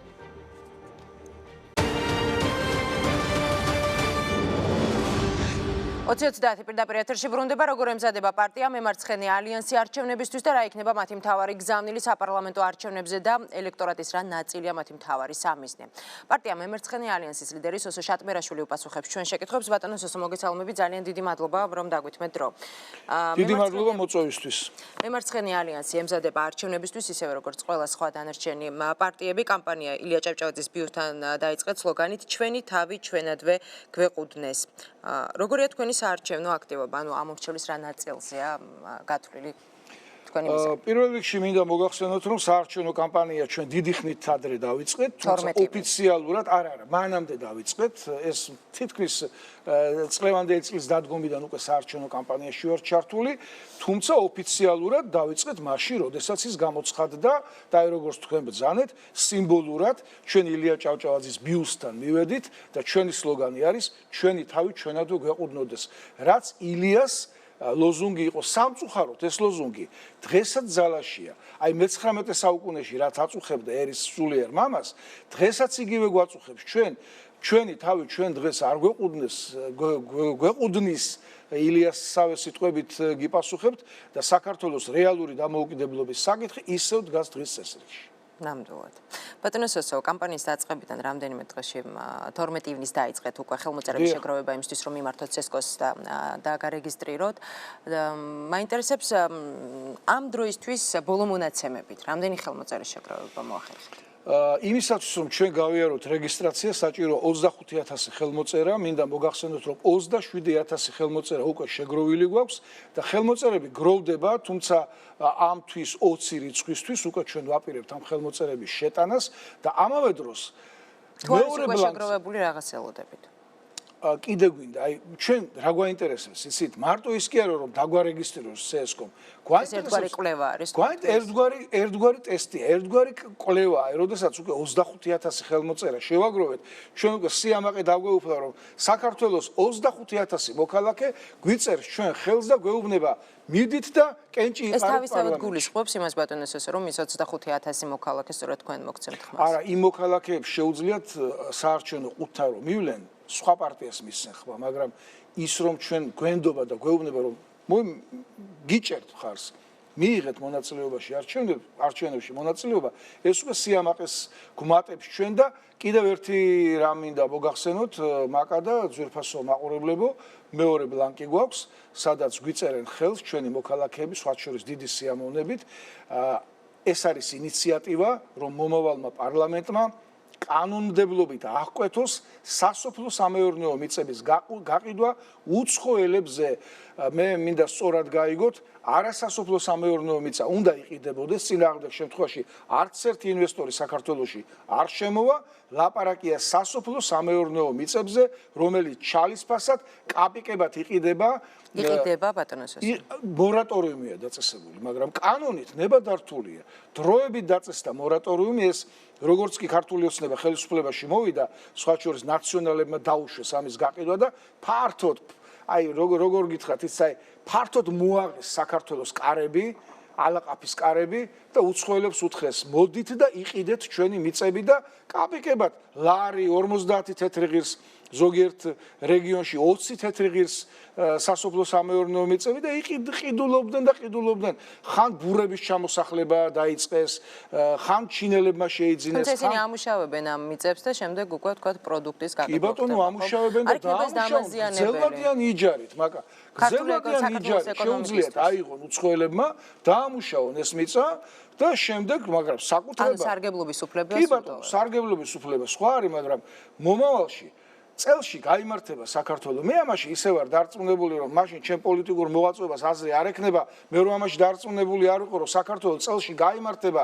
15 წელიწადში, შეიძლება 20 წელიწადი დაჭირდეს, მაგრამ ისტორიისთვის ეს პატარა მონაკვეთია, მე ქართველ გლეხს დაჭირდება თავისივე მიწა და ეს მიწა გაყიდული იქნება და 10 მაგა და 100 მაგი ფასით უნდა გამოისყიდოს უკვე დამუშავებული. დღეს რა უშლის ქართველ გლეხს იმისთვის, რომ თქვა დაინტერესდეს აი ამ სასოფლო სამეურნეო მიწით და მოხდეს მისი დამუშავება სწორედ ქართველი გლეხების მიერ. მე გეტყვით რა უშლის. მას არ აქვს სტიმული რომ იმუშაოს საკუთარ მიწაზე, რადგანაც საბაჟო კანონმდებლობა არის შესაძლებელი და ესეც ერთ-ერთი დაპირება ჩვენი ამორჩევლებისადმი, წესრიგში მოვიყვანოთ საბაჟო კანონმდებლობა, ანუ რა მინდა ვთქვა. მოკლედ და გასაგები ენით რომ ვთქვათ, მაგალითად ირანიდან ან თურქეთიდან შემოდის კიტრი, პამიდორი ან კიტრის წვნილი, პამიდორის წვნილი, რაღაცა კონსერვები. იყიდება ძალიან დაბალ ფასად, დემპინგური ფასებით იყიდება და ქართველ გლეხს არ აქვს სტიმული რომ აწარმოოს, რადგანაც ის შემოსული სასოფლო-სამეურნეო პროდუქტი უფრო იაფია, ვიდრე აქ წარმოებული. ამიტომ უნდა დაიბეგროს ის პროდუქცია, რომელიც შემოდის უცხოეთიდან, ის პროდუქცია, რომლის წარმოება ფასები გაზარდონ იმ პროდუქციაზე, რომელიც შემოდის. შენ ხომ არ ვამბობ რომ ავტომობილები დაიბეგროს, რაც აქ არის წარმოება, ის არ უნდა დაიბეგროს მაღალი ბეგარით, მაგრამ რისი წარმოებაც აქ შეიძლება კიტრი, პამიდორი, კარტოფილი, ქათამი, კვერცხი, მესაქონლეობა და ასე შემდეგ, თხილი და ისეთი პროდუქცია, რომელიც კონკურენტუნარიანი კი არ არის, ეხლა ყველამ კარგად იცის რომ ქართული პამიდორი, ქართული კიტრი, ქართული კარტოფილი თურქულს ჯობია, მაგრამ იმდენად იაფად შემოდის, რომ გლეხს არ აქვს ამისი სტიმული. ეს ერთი. მეორე საწვავი ღირს ძალიან ძვირი და შხამქიმიკატები ღირს ძალიან ძვირი. სხვათა შორის მე და პარტიის თავმჯდომარე კახა ზაგანია გახდით რთველის დროს კახეთში, ველაპარაკეთ მევენახეებს და მეღვინეებსაც ველაპარაკეთ. ნუ ყველა ჩივირს რომ შხამქიმიკატები არის ძალიან ძვირი. რა გახდა? უკვე ოცნებას უკვე ბევრი დრო აღარ დარჩა, აგერ არჩევნები მოგვადგა კარს, მაგრამ მე მინდა პოლიტიკოსებს მივმართო, რომლებიც მომავალ პარლამენტში სავარძლებს დაიკავებენ. ანუ ვეღარ მოვა მომავალ პარლამენტში ბატონესა, თქვენი პროგნოზი ასეთია? არა, პროგნოზი იცით როგორია? უმრავლესობით ვერც ერთი პარტია ვერ მოვა, ანუ 50 პლუს 1% ვერავინ ვერ მოვა. მრავალპარტიული იქნება მომავალი პარლამენტი, მაგრამ ჩვენი დაპირება კიდევ ასეთია. აშენდეს რამოდენიმე შხამქიმიკატების დამამზადებელი ქარხნები. რამოდენიმე ქარხანა. აი როგორ არის იცით, მაგრამ იყიდება ქარხნები, რომლებიც შეფუთული ჩამოდის, ერთ კვირაში შეიძლება მისი გამართვა და საქართველოს გამოუშვებს შხამქიმიკატებს ადგილზე. და ეს იღირება გაცილებით იაფი. ვენახი შეიწამება. გაცვლილი ხომ არ გაქვთ რა იღირება?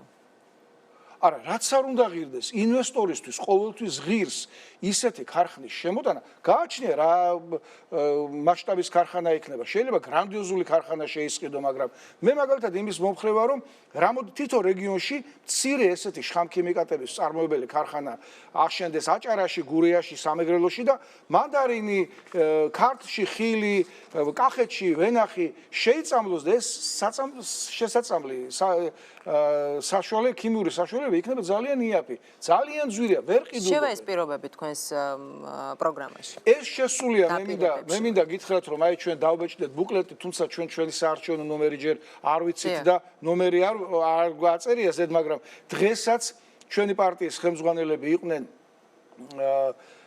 თერგის ბაზრობაზე, აი აკაკი წერეთლის ძეგლის უკან რომ ბაზრობაა, შეხვდნენ იქ მოვაჭრეებს, აი ეს ბუკლეტები დაარიგეს, გააცნეს ჩვენი საარჩევნო პროგრამა და ის ჩვენი გაკეთებული საქმეები იქ მომუშავებს და სხვა შორის ძალიან თბილი მიღება ჰქონდა და ბევრმა ტელეკომპანიამ გადასცა და აჩვენა ეს.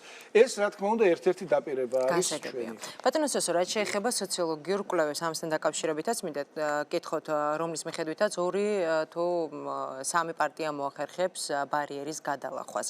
საინტერესოა თქვენ თუ უცხადებთ ნდობას აი ამ კვლევებს და თქვენ რა შედეგს ელოდებით არჩევნებს? გააჩნია კვლევას ვინ ატარებს, იცით რა, აი უამრავი სოციოლოგიური კვლევა ტარდება ქვეყანაში და ბევრი რამ იქ მისაღები, აი მაგალითად საქართველოს პატრიარქის რეიტინგი რომ ძალიან მაღალია, ამაში არ შეიძლება არ დაეთანხმო არც NDI-ს, არც AIRA-ის კვლევებს, ეკლესიის ნდობა რომ მაღალია, არმიის ნდობა რომ მაღალია, სხვა შორის პოლიციის ნდობაც მაღალია. ქართული ოცნების შიდა კვლევის მონაცემების გახდა ცნობილი და ასევე რუსთაველის დაკვეთით GFK-ის მიერ ჩატარებული. იცით რა, პარტიული კვლევები არის ყოველთვის მიკერძოებული, ვინც არ უნდა ატარებდეს ამას.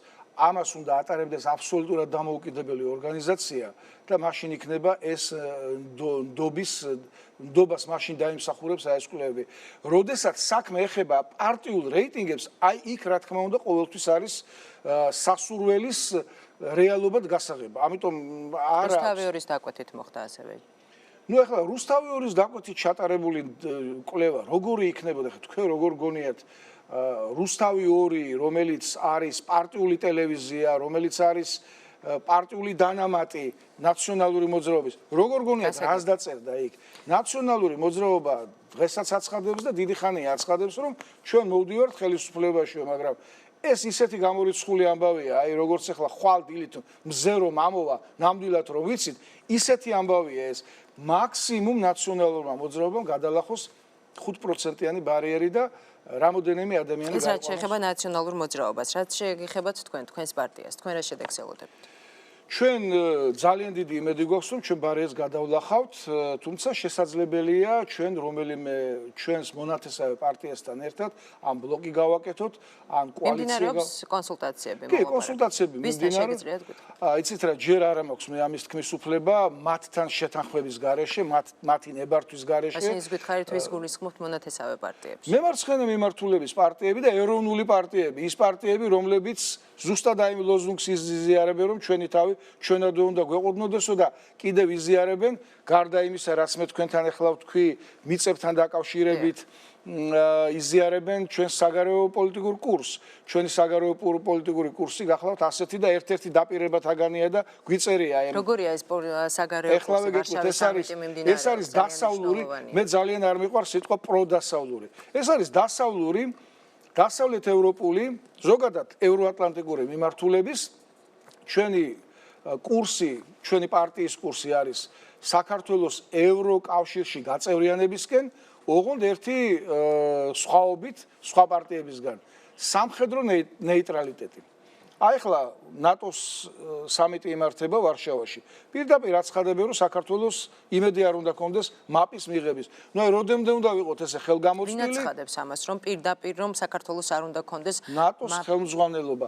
ამას წინა თვით ბარაკ ობამამ განაცხადა, რომ საქართველოს ნატოში მიღების ჯონ კერის ვიზიტი არაფერს არ ნიშნავს, ბატონო. ჯონ კერის ვიზიტი ძალიან ის გზავნილები რაც ძალიან სხვათა შორის მე დღეს ძალიან კმაყოფილი ვარ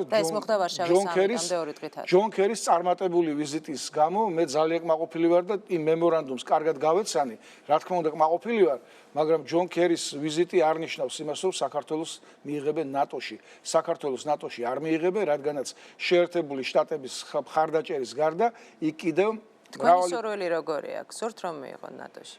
ჩვენ საქართველოს თუ ნატოში მიიღეს, ჩვენ ამის წინააღმდეგნი არ ვიქნებით, მაგრამ ჩვენთვის ძალიან აი ეხლა აგიხსნით ჩვენს პოზიციას.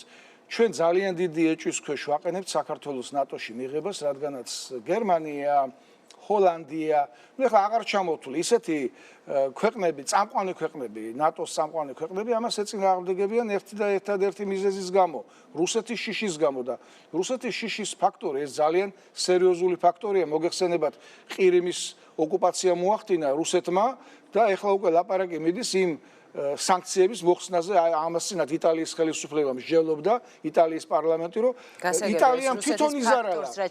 თვითონ იზარალა. ამიტომ ჩვენ ეხლა მაგა დავამთავრო, რომ გასაგები იყოს ხალხისთვის სამხედრო ნეიტრალიტეტი. რა თქმა უნდა, ევროკავშირის წევრობა, მაგრამ სამხედრო ნეიტრალიტეტი.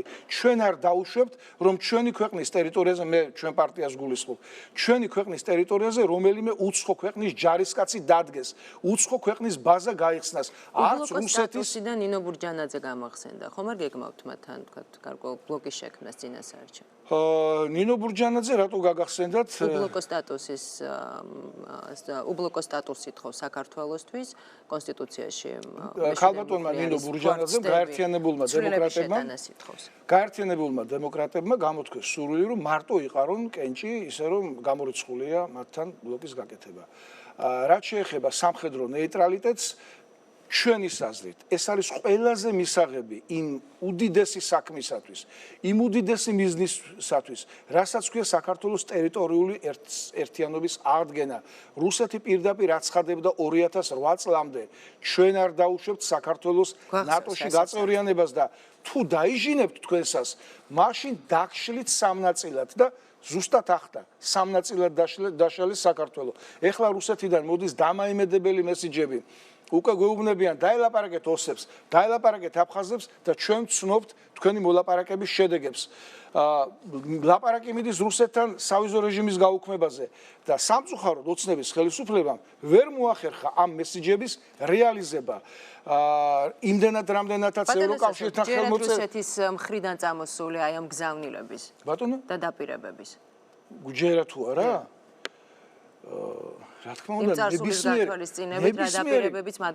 ნებისმიერი გზავნილი და ნებისმიერი დაპირება ადამიანმა უნდა დააყენო ეჭვის ქვეშ. ჯერ მარტო საბჭოთა კავშირსა და გერმანიას შორის დადებული პაქტის დარღვევა რა დღირს. და მსოფლიოში მრავალი ასეთი ფაქტი არსებობს, რომ სამშვიდობო პაქტები და ეს ხელშეკრულებები ცალმხრივად ან ორმხრივად დარღვეულა. ფაქტობრივად ამოგვეწურა, ამიტომ მაგრამ რა ვქნა ჩვენ არ დაველაპარაკოთ რუსეთს. არ დაველაპარაკოთ საქართველოს 20%, 25% ოკუპირებულია, ტერიტორიები დაკარგულია, არ უნდა დაველაპარაკოთ. მე ვფიქრობ, რომ ეს დალაპარაკება აუცილებელია და ოცნების ხელისუფლებამ რაც ვერ მოახერხა საგარეო პოლიტიკურ კურსთან დაკავშირებით, მართალია მან მოაწერა ხელი ევროკავშირთან ასოცირებას, აგერ უკვე დღეს პრაქტიკულად გადაწყდა ვიზა ლიბერალიზაციის საკითხი. ბევრი კარგი რამ გააკეთა საგარეო კურსთან დაკავშირებით, თუნდაც კერის ვიზიტი რა დღირს, მაგრამ აი ეს რუსეთთან ურთიერთობის მოწესრიგება ვერ მოახერხა და ამას მოახერხებს მომავალი პარლამენტი და მით უმეტეს თუ მემარცხენე ალიანსი იქნება იქ არჩეული ხელისუფლებისა და რუსეთის წარმომადგენლების ოფიციალური მოსკოვის ურთიერთობა პრაგმატულ პოლიტიკად შეაფასა, ეს არაფერს არ ამბობს. იცით რა, ჩვენი დასავლელი პარტნიორები და სტრატეგიული პარტნიორებიც ყოველთვის გეუბნებიან მოაგვარეთ ურთიერთობა რუსეთთან. რუსეთთან ურთიერთობას ვერ მოაგვარებს ვერც შეერთებული შტატები, ვერც ევროკავშირი, თუ ჩვენ თვითონ არ მოაგვარეთ ურთიერთობა მასთან. დრო ამოიწურა ძალიან მოკლედ თუ შეიძლება მინდა თქვენი შეფასება მოვისმინო ერთ კონკრეტულ საკითხთან დაკავშირებით. ძალიან ბევრი დაპირებები გვესმის, პროგრამებსაც ვხედავთ, ნაწილის პოლიტიკური პარტიების ნაწილსაც ველოდებით სამომავლოდ. მაინტერესებს თქვენ რატომ უნდა მოგცეთ ამ მრჩეველმა ხმა კონკრეტულად თქვენს პოლიტიკურ პარტიას? ჯერ ერთი დავიწყოთ იმით, რომ ჩვენ მემარცხენეები ვართ, ოღონდ მემარცხენე ცენტრისტული, არა ულტრა მემარცხენეები, მემარცხენე ცენტრისტულები. ჩვენი დაპირება ასეთია. საქართველოში არ უნდა იყვნენ ძალიან დიდრები, რა თქმა უნდა იყვნენ დიდრებიც, ღარიბებიც, წარმატებული ბიზნესმენი, წარმატებული მრეწველი, სხვათა შორის ყველა წყობაში და ყველა საზოგადოებაში რაღაც პროცენტი უსაქმური ყოველთვის იყო. დიდარმა და წარმატებულმა არ უნდა იცხოვროს ისე როგორც უსაქმურმა, მაგრამ არ უნდა იქეკებოდეს ჩვენი მოსახლეობა ნაგვის ყუთებში. იმ დროს, როდესაც მეორე ნაწილი მოსახლეობისა წარმოუდგენელ ფუფუნებაში ცხოვრობს და აი ეს გათანაბრება უნდა მოხდეს არა ძალით, არა წართმევით, არამედ სწორი საგადასახადო პოლიტიკით. ამიტომ უნდა მოგცენ ჩვენ ხმა ეს რაც შეეხება ეკონომიკას, ხოლო საგარეო პოლიტიკური კურსი კიდევ ერთხელ ვიმეორებ, დაბალანსებულია ჩვენი პროგრამის მიხედვით ევროკავშირის წევრობა და სამხედრო ნეიტრალიტეტი. აი რაც გეგმავთ საგადასახადო პოლიტიკასთან მიმართებაში, ამაზე უკვე სამომავლოდ ვისაუბროთ, როდესაც შემდეგ გვეწვევით სტუდიაში სტუმრად. ძალიან დიდი მადლობა. მე დიდი სიამოვნებით გეწვევით ყოველთვის, როცა მოგვიწევთ, იმიტომ რომ თქვენ სტუდიაში და თქვენთან ძალიან კომფორტულად გრძნობ თავს როგორც პოლიტიკოსი. 20-30 შეკითხვებს სოსო შატბერაშვილი პასუხობდა, ახლა რეკლამის შემდეგ, რატომ ითხოვს არასაპარლამენტო ოპოზიციას საარჩევნო კოდექსში შესულ ცვლილებებზე პრეზიდენტისგან ვეტოს დადებას? კახა კუკავა 20-30-ში.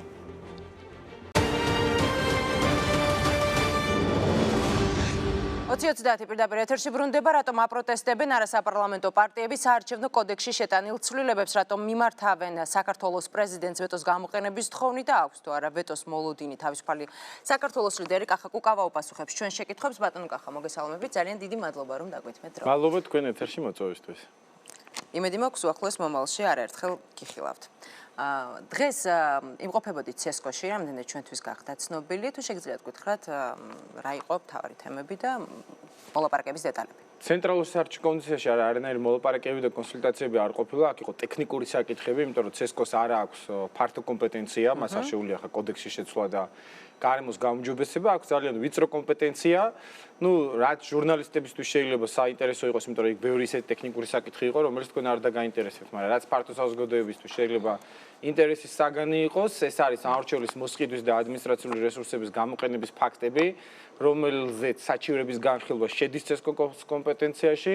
თქვენ იცით, რომ დაიწყო რიმა ბერაძის მიერ საარჩევნო მოსყიდვის ფაქტთან დაკავშირებით სამართალ წარმოება და მე შევეკითხე, ჩემი შეკითხვა იყო ქალბატონ თამარ ჟვანიას მიმართ და მასაც საკმაოდ ამწურავი პასუხი ჰქონდა, როგორ და რა პროცედურებით მოხდება ამ ფაქტის განხილვა, ეს არის პრეცედენტული საქმე, როგორც დადგინდება პრაქტიკა პირველ ფაქტზე, ისე წარიმართება შემდგომ მთელი საარჩევნო კამპანია და მე მიმაჩნია, რომ ეხლა შეიძლება მართლ პარტიაში ყველა არიზიარებდეს ამ მოსაზრებას, მაგრამ ყოველ შემთხვევაში სახელმწიფო მოსამსახურეები მაინც ის საღინაწილი რომელსაც ესმის რომ ჯობია ცოტათი მართველი პარტია დაზარალდეს და ქვეყნის იმიჯმა მოიგოს ბევრი და არა პირიქით მე ვფიქრობ კარგად აცნობიერებენ იმას რომ აი ამ რიმა ბერაძის მიერ მოსყიდულმა არ ვიცი 200-მა თუ 700-მა ხმამ შეიძლება ქვეყანას ბევრად უფრო დიდი ზარალი მიაყენოს. გასაგებია, ასევე საინტერესო დღეს გქონდა თუ არა საუბარი საარჩევნო სიებთან დაკავშირებით, ან თქვათ იმ საკითხებზე, რაზეც საკმაოდ ხშირად აკეთებთ თქვენ აქცენტს გულისხმობ ამ შემთხვევაში უკვე საოლქო და საუბნო კომისიების დაკომპლექტების თემას და კი, ეს საოლქო კომისიების დაკომპლექტება დასრულდა უკვე, რაც შეეხება საუბნო კომისიების დაკომპლექტებას, ის გაგრძელდება აგვისტოში, ვისარგებლებ თქვენი ეთერით და მოუწოდებ ყველა ადამიანს, რომ შეიტანოს თავისი განაცხადები საოლქო საარჩევნო კომისიებში, ეს იქნება 4-დან 8 აგვისტომდე საუბნო კომისიის წევრის ვაკანტურ თანამდებობებზე. მოთხოვნები თუ ვინმეს დაინტერესებს, შეუძლია ჩვენ ოფისებშიც გადაამოწმოს CSKOS ვებსაიტზეც, ჩვენი Facebook-ის გვერდზეც, რთული არ არის. მთავარი არის, რომ ის ეგრეთ წოდებული ოფისკაციანი პროფესიული კვოტა არა ითვისოს მმართველმა პარტიამ. ყოველთვის ასე ხდებოდა.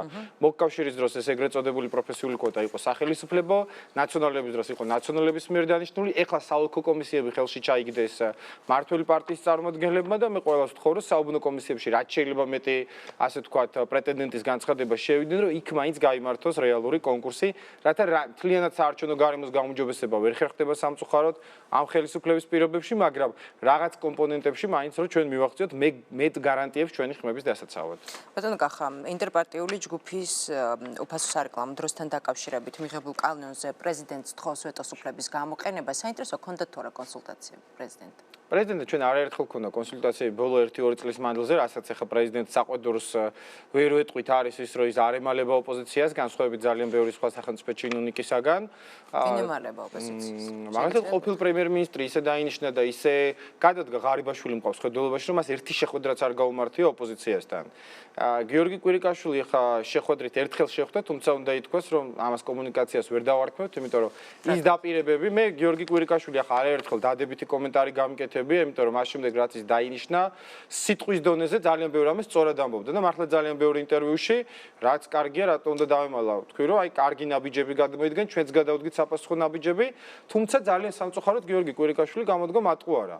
იმიტომ რომ ის ცვლილებებიც კი რომელიც მან შეგვიდა აი ის ცვლილებებიც კი მაკა რას გიხსნი რომ ჩვენ ხო ვითხოვდით რაღაცას ხელისუფლება არ დაგვეთანხმა ძირითად ნაწილზე, მაგრამ იმაზეც კი რაზეც დაგვეთანხმა და აპრილში გაკეთდა განცხადებები, რომ აი ჩვენ ოპოზიციას დაუთმობთ ამას, კი საუბარი იყო კვალიფიციური სუბიექტის ბარიერის დაწევაზე და კიდე რამდენიმე ცვლილებაზე, ის ცვლილებებიც კი საარჩევნო კოდექსში არ შევიდა. და მან ეს დაპირება სხვათა შორის მისცა არა მარტო საქართველოს ოპოზიციას, არამედ სტრასბურგში საპარლამენტო ასამბლეის გამოსვლაშიც იგივე გაიმეორა და მე მართალი რო გითხრათ გამიკვირდა, იმიტომ რომ მე ეს ადამიანი ისეთ ტონალობაში და ისეთი გონორით საუბრობდა და ვფიქრობდი რომ თავის სიტყვის ფასს ის არ დააგდებდა ძირს, მაგრამ უბრალოდ მოიტყვა, იმიტომ რომ ის რაც მან აპრილში თქვა, თქვენი ეთერის არქივში ეს მოიძებნება უთუოდ, მან დღეის მდგომარეობით და გასაგებია რომ არანაირი ცვლილებები არ შევა, საარჩევნო კოდექსში ის ცვლილებები არ შეიტანა. რაც შეეხება პრეზიდენტს, მე ხა გასული 2-3 წლის მანძილზე რაც ის ამ პოსტზე იმყოფება, ვაკვირდები, მიუხედავად იმისა, რომ მისთვის ხმა არ მიმიცია, ამის შემდგომ ძალიან ბევრჯერ დაუჭირე მას ხარი, იმიტომ რომ მასში ხედავ იმ თვისებას, რომელიც საერთოდ მე არ მახსოვს, რომელიმე სახელმწიფოს და მთავრობის მეთაურს ქონოდეს საქართველოში, რომ ის არ წარმოადგენს პარტიას. ის ყოველთვის ცდილობს, რომ დაიჭიროს რაღაც ბალანსირებული პოზიცია სხვადასხვა დაპირისპირებულ მხარეებს შორის და ეს მე ვფიქრობ დადებითი თვისებაა, რომ მას არავინ არ თვლიდეს, რომ აი სხვისიანე, ის ნამდვილად გახდა ყველა მოქალაქის პრეზიდენტი. მაგრამ ეხლა არის გარკვეული კონიუნქტურა, როდესაც მას ასე ვთქვათ დაათმო ურთიერთობები მთავრობასთან, მთავრობა მას თხოვს, რომ ესე იგი ვეტო არ დაადოს კან პროექტს. მე იმედი მაქვს, რომ გიორგი კვირიკაშვილს ეყოფა პრინციპულობა, ეყოფა როგორ გითხრათ, შეუპოვრობა და ის ამ კონიუნქტურიდან გამომდინარე არ მიიღებს გადაწყვეტილებას, მას არაერთხელ გამოუხატავს თავის პოზიცია, რომ ის არ იზიარებდა ქვეყანაში საარჩევნო გარემოს მიმართულებით მთავრობის მიერ შემოთავაზებულ ინიციატივებს და მე იმედი მაქვს, რომ რასაც თვითონ ამბობდა, ის იქნება გამოხატული აი ამ ვეტოს შინაარშიც, მოტივირებულ შენიშვნებში. მაინტერესებს იმ შემთხვევაში, თუ პრეზიდენტმა ვეტოს უფლება არ გამოიყენა, თუ მოხდა ასეთი. როგორ ფიქრობთ, პროცესი როგორ წავა? პროცესი წავა ეხა ისე რა არასამართლიან გარემოში ჩატარებული არჩევნებით ვის გააკვირვებს საქართველოში ესე ატარებდა არჩევნებს შევარდნაძეს ესე ატარებდა არჩევნებს სააკაშვილიც ესე ატარებს საქართველოს არჩევნებს საქართველოში ივანიშვილიც ერთადერთი მთავრობა რომელიც არ აყალბებდა მე მგონი გამსახურდია იყო მარტო ამიტომ ამით ვერავის ვერ გავაკვირვებთ უბრალოდ თავარი არის რომ რაღაცა პატარა ნაბიჯი მაინც გადაიდგეს წინ ეხა უფასო საარჩევნო რეკლამის მოპარვა ოპოზიციისათვის გარემო იგივე თუნდაც ნაციონალური მოძრაობის პირობებში და წინა ხელისუფლების მის წინა ხელისუფლების პირობებში და დღეს არის ერთი და იგივე. არა, ვინ ამბობს, ერთი და იგივე არის, მაგრამ მე ვფიქრობ, არ გეწყინებათ ქალბატონო მაკა, ალბათ ვფიქრობ, რომ თქვენი შეკითხვის კონტექსტი არის ცოტა ცინიკური, რომ შეადარო რაღაცა საშინელებას და მე თქვა, რომ ეს უკეთესია. ნამდვილად ნაციონალური მოძრაობის დროინდელ საარჩევნო გარემოს ჯობია ქართული ოცნების საარჩევნო გარემო და ასე ნაციონალურ მოძრაობასაც შეეძლო თავი მოეწონებინა და ადოლფ ჰიტლერის და ჯაბა იოსელიანის დროს საარჩევნო გარემოს ბევრად ჯობდა მიხეილ სააკაშვილის საარჩევნო გარემო. მე არ ამგონია რომ ჩვენ საარჩევნო გარემო ეხა ჩრდილო კორეას და იმას უზბეკეთს უნდა შევადაროთ. ჩვენ უნდა შევადაროთ, მოდი ის მითხარით, გერმანიის და საფრანგეთის საარჩევნო გარემოზე არის ბევრად უარესი. ბევრად უარესი და ამაზე ვისაუბროთ. ჩვენ რომ ის ხალხი რაზეც ჩიმშილობდა, ჩემი ყოფილი მეგობრები გახსოვს ჩვენ ვიზეთ ვსაუბრობ. რომლებიც დღეს ხელისუფლებაში არიან წამოსკუპულები და ასე ვთქვათ მოიწყვეს თავიანთი პირადი ცხოვრება. ერთი მოთხოვნა თუ შეასრულეს, იქიდან რისთვისაც ჩიმშილობდნენ. ესე იგი ადამიანი როცა ჩიმშილობაზე მიდის, ეს ხო ნიშნავს, რომ ეს არის რაღაცა არქიმმნიშვნელოვანი საკითხი, ძალიან მნიშვნელოვანი, სიკვდილ სიცოცხლის საკითხი. და სააკაშვილისგან ითხოვდნენ, რომ აი 2008 წელს ეხლავე გააკეთე ეს. ბატონო კახა, თვითონ არიან 4 წელი ხელისუფლებაში და ეხლა შეეკითხვა თუ არა? ბატონო? დაუსვით ეს შეკითხვა. ძალიან ბევრი მათგანი მემალება, ვინც არ მემალება, რა თქმა უნდა, როცა არის ხოლმე ფორუმი მაგალითად პარლამენტის ჩვენი აი გითხარით მაგალითად ვისაც ცდილობდით ანუ შეხვედრას და ვერ მოხერხდა თქვენი შეხვედრა. დავით უსუფაშვილთან გითხარით ირაკლი ღარიბაშვილთან ვინც არიან ხელისუფლების პირები მას შემდეგ რაც ხელისუფლება შეიცვალა თქვენთან ერთად შიმშილობდა არა ვინც შიმშილობდა და ვინც ხელისუფლებაში მოვიდნენ ჩვენ თავიდანვე გადავდგით კონსტრუქციული ნაბიჯი მე ესეთი მოლოდინი მქონდა მაკა მიუხედავად იმისა რომ ამ ხელისუფლების მიმართ კეთილგანწყობილი არ ვიყავი რომ ეხა სააკაშვილისგან განსხვავებული ურთიერთობა მექნებოდა მე როგორ ველოდი იმას რომ დავით უსუფაშვილთან მეგონა რომ ყველაფერზე ვიკამათებდით საგარეო პოლიტიკაზე იმაზე ამაზე მაგრამ საარჩევნო კოდექსზე როგორ მეგონა რომ ვიკამათებდით იმიტომ რომ ის ოპოზიცია რომ ითხოვდა იმ საარჩევნო კოდექს ბევრმა არც ითხოვდა არც იცოდა რას ითხოვდა მე და უსუფაშვილი ჩემი ხელით წერდით ამას ყოველ საღამოს აი მთელი ოპოზიციის მოთხოვნები მანიფესტები საარჩევნო კოდექსის პროექტები არის ჩემი და დათოს დაწერილი და მე არის ამოპრინტერებული და მე ნახულობდნენ ამას ხებს აი ამ უსუფაშვილთან რომ გახდებოდა პარლამენტის თავმჯდომარე და ამასთან მომიხდებოდა ამ თემაზე დავა, კამათი, რაც ჩვენი ხელით არის, მართლა ღამეები გვაქვს ნათენები. ეხლა ამას მე ვერ ვიფიქრებდი და ვახტანგ ხვალაძეს უთხარი მე ეს კომიტეტის ბოლოს ხდომაზე და რა ვიცი, მომეჩვენა რომ თავი ქონდა ჩაკინდრული, მაგრამ ეხლა მაინც და მაინც ეს შედეგობრივად არაფერზე არ აისახება. პატრიოტ ალიანსთან შექმნით საარჩევნო ბლოკი. კიდევ ერთი საკითხი. რა არის თქვენი ბლოკის მიზანი? საინტერესო რისთვის იბრძოლეთ? ჩვენი ბლოკის მიზანი არის დასრულდეს საქართველოში ის 4 წლიანი მახინჯი კოაბიტაცია, რომელიც სამწუხარო რეალობად იქცა. ეს ნიშნავს იმას, რომ ნაციონალურმა მოძრაობამ უნდა დაკარგოს მთავარი ოპოზიციური ძალის სტატუსი. მე ვფიქრობ, რომ ამ არჩევნებში ჩვენი ერთ-ერთი მთავარი მიზანი არის ის, რომ ნაციონალური მოძრაობა ვერ გავიდეს მეორედან თავის თავცხადია პირველ ადგილზე. და მეორე ჩვენი მიზანი არის ის, რომ ქართულმა ოცნებამ ვერ მიიღოს აბსოლუტური უმრავლესობა 50% პლუს 1.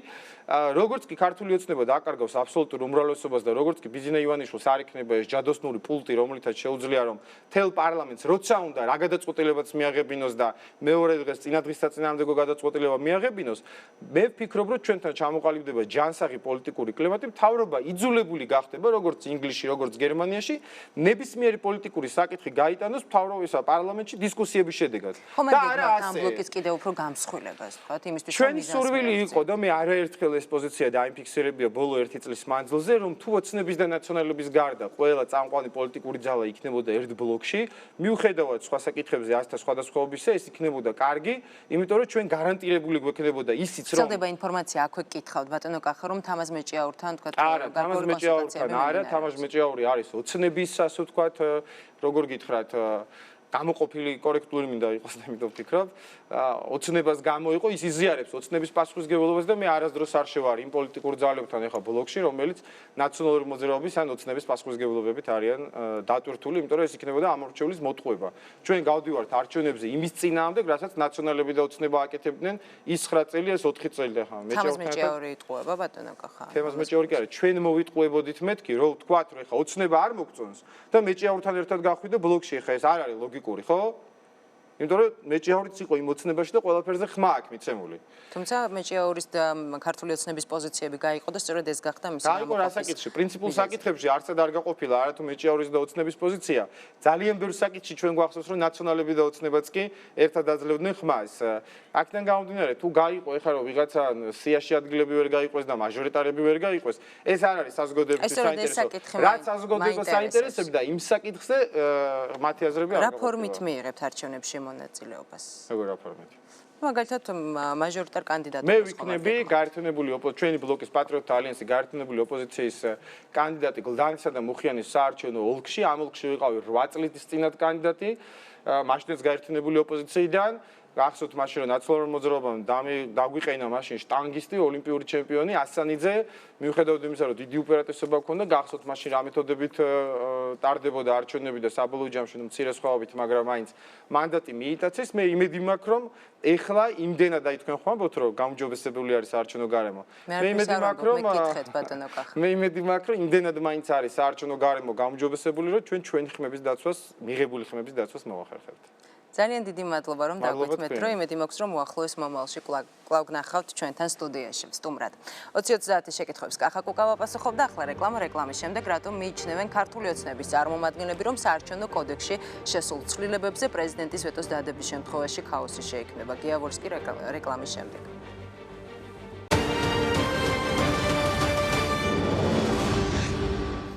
20-30 პირდაპირ ეთერში ბრუნდება, რატომ მიიჩნევს რომ საარჩევნო კოდექსში ცვლილებებზე ვეტოს დადება ქაოსს შექმნის. 20-30 შეკითხვას ფრაქცია ქართული ოცნების თავმჯდომარე გიავორსკი უპასუხებს. ბატონო გია, მოგესალმებით, დიდი მადლობა რომ დაგვეთმეთ დრო. ბატონო გია, ხვალ ვარშავის სამიტია და საინტერესო ბუნებრივია საქართველოს ხელისუფლების და საქართველოს მოლოდინი ამ სამიტის წინ როგორია, მით უფრო იმ პირობებში, როდესაც ჯონ კერი იმყოფებოდა ამ სამიტის წინა დღეებში საქართველოში ვიზიტით. ასევე მაინტერესებს ჯონ კერის ვიზიტის პოლიტიკური ნიშნულობას როგორ შეაფასებთ? იცით, პირველი არ არის რასაკვირველია და ეს ჩვეულებრივი ამბავიც იყო, რომ მე და ჩემმა კოლეგებმა ავაკეთეთ ამ თემებზე განცხადებები, სასიამოვნოა და კარგია რომ თქვენი ეთერითაც. თუმცა არა ჩვენი მაყურებლისთვის. ბატონო, ხო, რა პირდაპირ ეთერში. კი, პირდაპირ ეთერში და კარგია თქო, რომ საშუალება მაქვს ამ თემაზე კიდევ ერთხელ ველაპარაკო.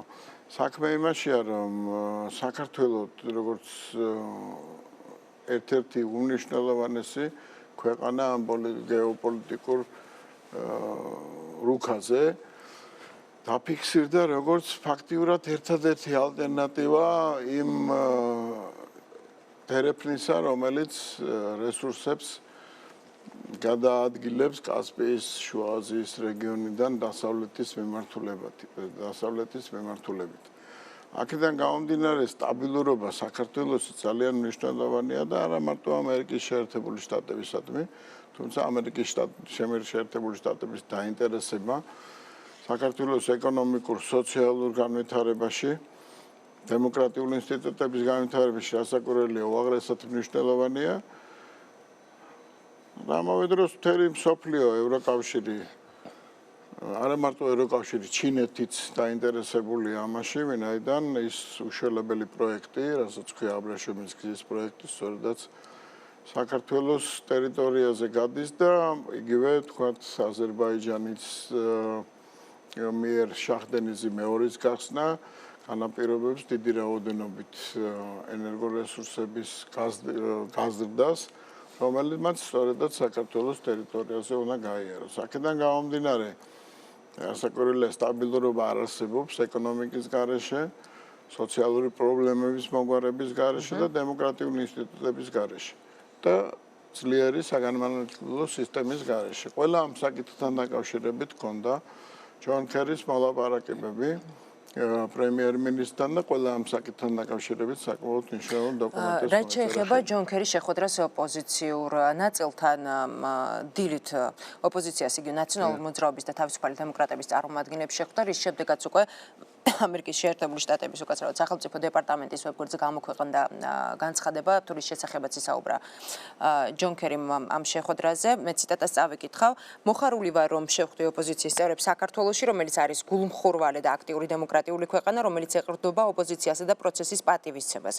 ჩვენ ვიცით, რამდენად მნიშვნელოვანია ეს საპარლამენტო არჩევნები ყველა თქვენგანი სურვილის გამო, რომელიც ევროპული ინტეგრაციის სწრაფას გულისხმობს. მოგიწოდებთ გაგრძელოთ თავდაჯერებულად და მკაფიოდ რეფორმებისკენ სვლა, სასამართლო პროცესის გასაძლიერებლად და იმის უზრუნველსაყოფად, რომ თქვენი არჩევნებით ყველა მიამაყოს. დარწმუნებული ვარ, რომ თქვენი ძალისხმევით ეს შესაძლებელია. როგორ ფიქრობთ, რა ყოველ შემთხვევაში ეს განცხადება არანაირად არ აძლევს დამშვიდების საშუალებას ოპოზიციას. ისინი მეც მოელოდნენ, ისინი მოელოდნენ რაღაც სტანდარტულ ფორმულირებებს, რომელიც მათთვის იქნებოდა მისაღები და ვფიქრობ, ყველაფერი ეს იმ პირველ ნაწილში, რაც გიპასუხეთ, რატოა საქართველოს მნიშვნელოვანი,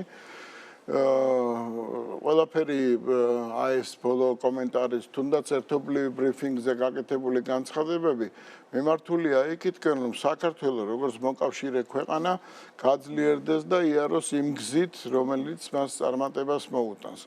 კიდევ ერთხელ ვიმეორებ, უსაფრთხოების სფეროში, ეკონომიკური განვითარების სფეროში, სოციალური პრობლემების მოგვარების, მაგრამ აი ეს ისტერიკა, რაც არის განსაკუთრებით ნაციონალური მოძრაობის შემადგენლობაში, ფაქტიურად მე ვფიქრობ, გაგრძელდება, ვინაიდან ის არაერთ გზის კიდე ამერიკის შეერთებულ შტატებში, კიდე ევროპულ სტრუქტურებში, თუნდაც ეუთოს საპარლამენტო ასამბლეის ფორმატზე ის რისი მიღწევაც უნდა რომ ქვეყნებმა განვითარებულმა დემოკრატიებმა სულ შენიშვნები იძლიონ საქართველოსთან მიმართებაში ეს დრო წავიდა აღარ არსებობს ეს დრო და ვფიქრობ არ მოbrunდება რაც შეეხება საარჩევნო თემას და ნებისმიერ სხვა თემას რომელიც დემოკრატიულ განვითარებას გულისხმობს ჯონ კერი არ არის მარტო ამ განცხადებაში ვფიქრობ პრემიერი კვერიკაშვილის განცხადებებით საკმაოდ თუ ზუსტად სიტყვით არა აზრობრივად და პათოსით აბსოლუტურად იგივეა და თვითონ ამერიკის შეერთებული შტატების მაღალი წარმომადგენლისთვისაც ეს არ არის სიახლე. აქედან გამომდინარე საქმის ინტენსივობა, ურთიერთობების ინტენსივობა დღეს სხვა პარამეტრებით იზომება, რასაკვირველია ჩვენს გვართებს, პასუხისგებლობა ძალიან დიდია ქვეყანაზე.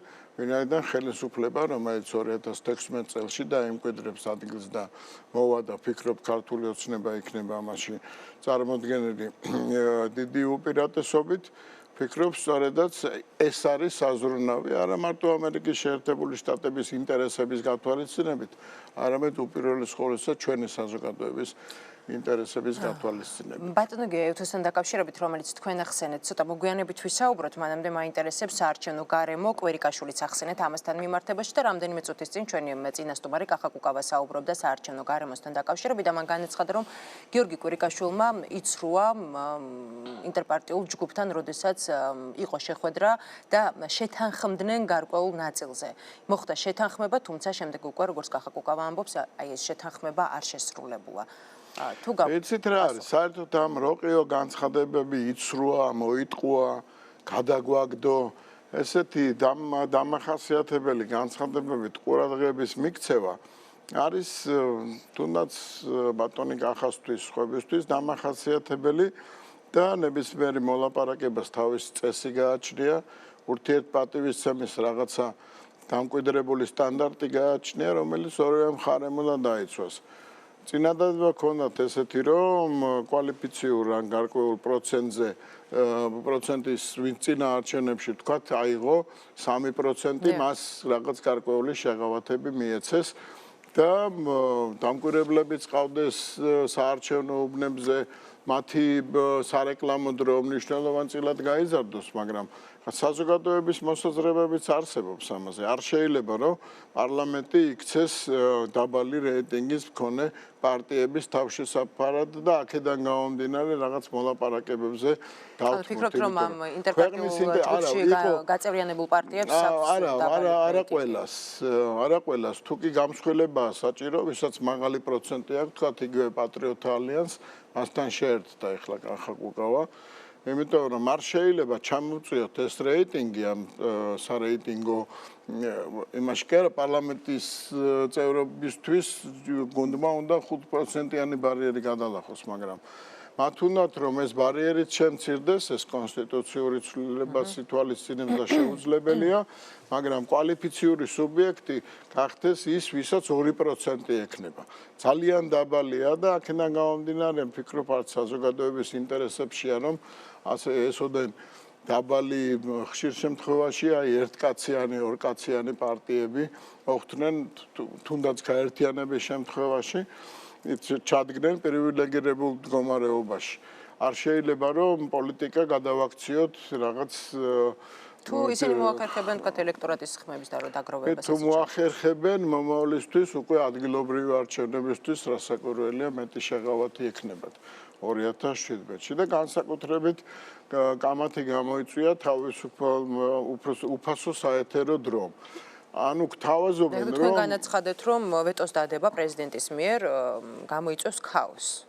რატომ გამოიწვევს? არ იქნება მიღება ის კანონი თუ გაუქმდა რომელიც ითვალისწინებს საკმაოდ სამართლიან პოზიციას იმასთან დაკავშირებით თუ ვის უნდა კონდეს თავისუფალი საეთერო დრო ამასთან დაკავშირებით და კიდე სხვა თემები აქვთ იქ რომ რაღაც თითქოს რაღაცა რეგლამენტის დარღვევით იყო მიღებული, რასაკვირველია მუხლების შეჩერება გამოიწვევს კიდე იმის აუცილებლობას, რომ პარლამენტი შეიკრიბოს, რაც სათუოა დაძლიოს ან არ დაძლიოს ვეტო და მოგვიწევს არჩევნების ჩატარება იმ ძველი კოდექსით, რომლის საკმაოდ მნიშვნელოვნად გაუმჯობესებული ვარიანტი ეხლა დევს მაგიდას.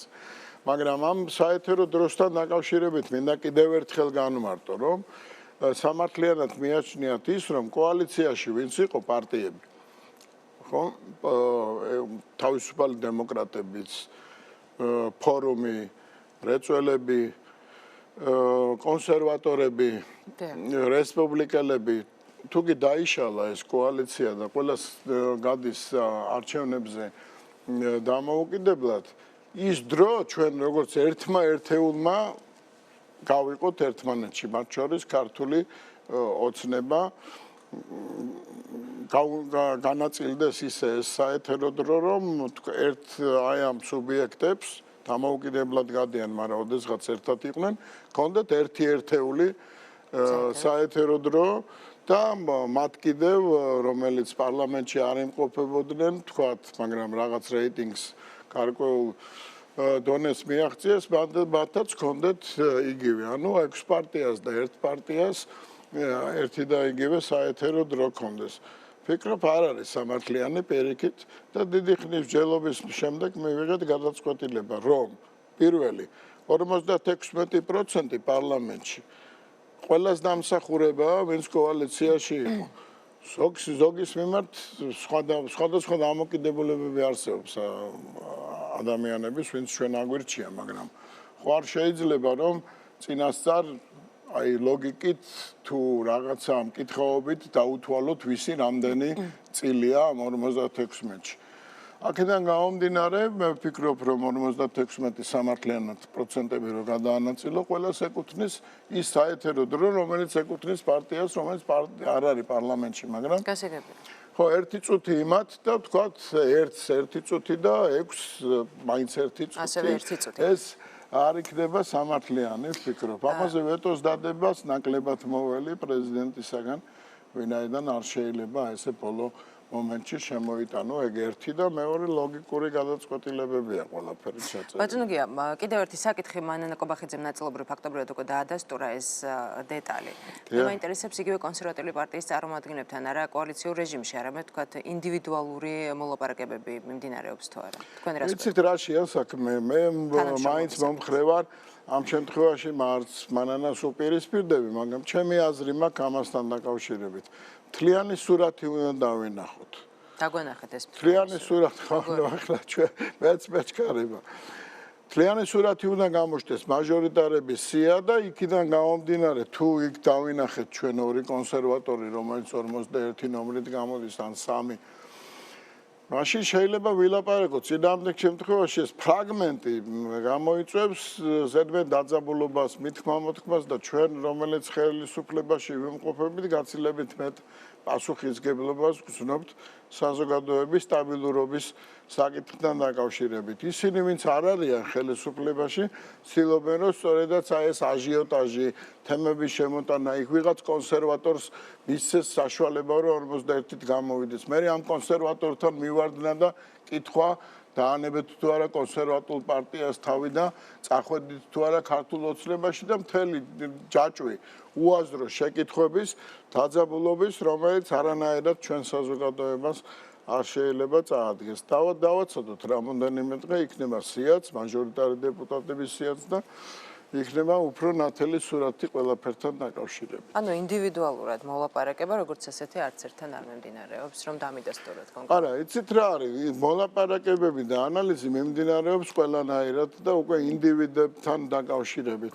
ვის რა წონა აქვს, ვის რა პოტენცია აქვს, ვის რა მარგი ქმედების კოეფიციენტი ქონდა პარლამენტში მუშაობისას და აქედან გამომდინარე და არა რაღაც ვალის მოხდის მიზნით იქნება გადაწყვეტილებები მიღებული. კიდევ ერთი საკითხი ბატონო გია პრეზიდენტის საპარლამენტო ფრაქციებს სასამართლო სისტემის ტრანსფორმაციასთან დაკავშირებით სთავაზობს კონსულტაციებს. საინტერესოა რატომ გაჭიანურდა რეფორმის მესამე ტალღით მიღება? ეცეთ იყო იქ წინააღმდეგობრივი თემები რაოდენობასთან დაკავშირებით, მოსამართლეთა არჩევასთან დაკავშირებით. ასევე გამოსაცდელი ეგრეთ წოდებული ბუფერული ვადის 3 წლიან ვადასთან დაკავშირებით, მაშინ როდესაც ამ თემაზე შენიშვნები აქვს თქვათ ვენეციის კომისიას, რომელიც ამბობს, რომ თუ მოსამართლემ გარკვეული წლები იმსახურა 10 წელი, მას აღარ უნდა კონდეს 3 წლიანი გამოსაცდელი ვადა. ჩვენთვისაც მიუღებელია, ამიტომ რომ მე 10 წლის განმავლობაში რაღაც სხვა სისტემა იყო სასამართლო პრაქტიკულად მე ვფიქრობ არ არსებობდა. ეს ყველას არ ეხება, რასაკვირველია. მაგრამ არის კიდე არჩევის თემა. ზოგი ფიქრობს, რომ ლოტოტრონით ეს ან შერჩევით წილისყრით უნდა გამოვლინდეს სასამართლოს თავმჯდომარე. ზოგი ფიქრობს, რომ წილისყრა მიუღებელია. ძალიან ბევრი მიუღებელი შეიძლება, მაგრამ საინტერესო წინადადებები არასამთავრობო ორგანიზაციებიდან. ჩვენ ფიქრობთ, რომ უმჯობესია 2 თვე, 3 თვე დაველოდოთ და ახალმა პარლამენტმა მიიღოს ისეთი კანონი, რომელიც უმნიშვნელოვანეს სექტორებთან იქნება შეთანხმებული და გაითვალისწინებს მაქსიმალურად ჩვენი საზოგადოების ინტერესს. ჩამოვაყალიბოთ ისეთი სასამართლო, რომელიც იქნება მუდმივი და ამ ყევას აღარ ექნება დაექვემდებარება. ხო, არ დაექვემდებარება და ამისთვის ფაციფუცით კეთება საქმის არ არის კარგი, როცა გრძელვადიან სტრატეგიაზე ვფიქრობთ. რატომაც არა, თუ ამის სურვილი აქვს, ჩაატაროს, უფრო მეტი გაიგოს, მეტად მოემზადოს და ამ სასამართლოს თემასთან დაკავშირებით პოზიციები იყოს უფრო ნათელი. რატომაც არა, კონსულტაციები არასდროს ცუდი არ არის. ეუთოს პრეზიდენტის არჩევნები, გიგი წერეთლის ფაქტორი, თქვენ 10 პუნქტი ჩამოაყალიბეთ სოციალურ ქსელში, რაც წავიკითხე და ის კრიტიკა, რაც მოდიოდა თქვენთან და ზოგადად ქართული ოცნების მისამართით, მე-9 პუნქტში ხაზი გაუსვით, რომ იმ დღეს, როდესაც ეუთოს პრეზიდენტად გიგი წერეთლის კანდიდატურა განიხილებოდა, სულხან მულაშვილს კრძალავდნენ. რატომ გააკეთეთ ბატონო გესტი მინიშნები? იცით რა, არის თემები, რომელიც ნაციონალურ მოძრაობას უკავშირდება.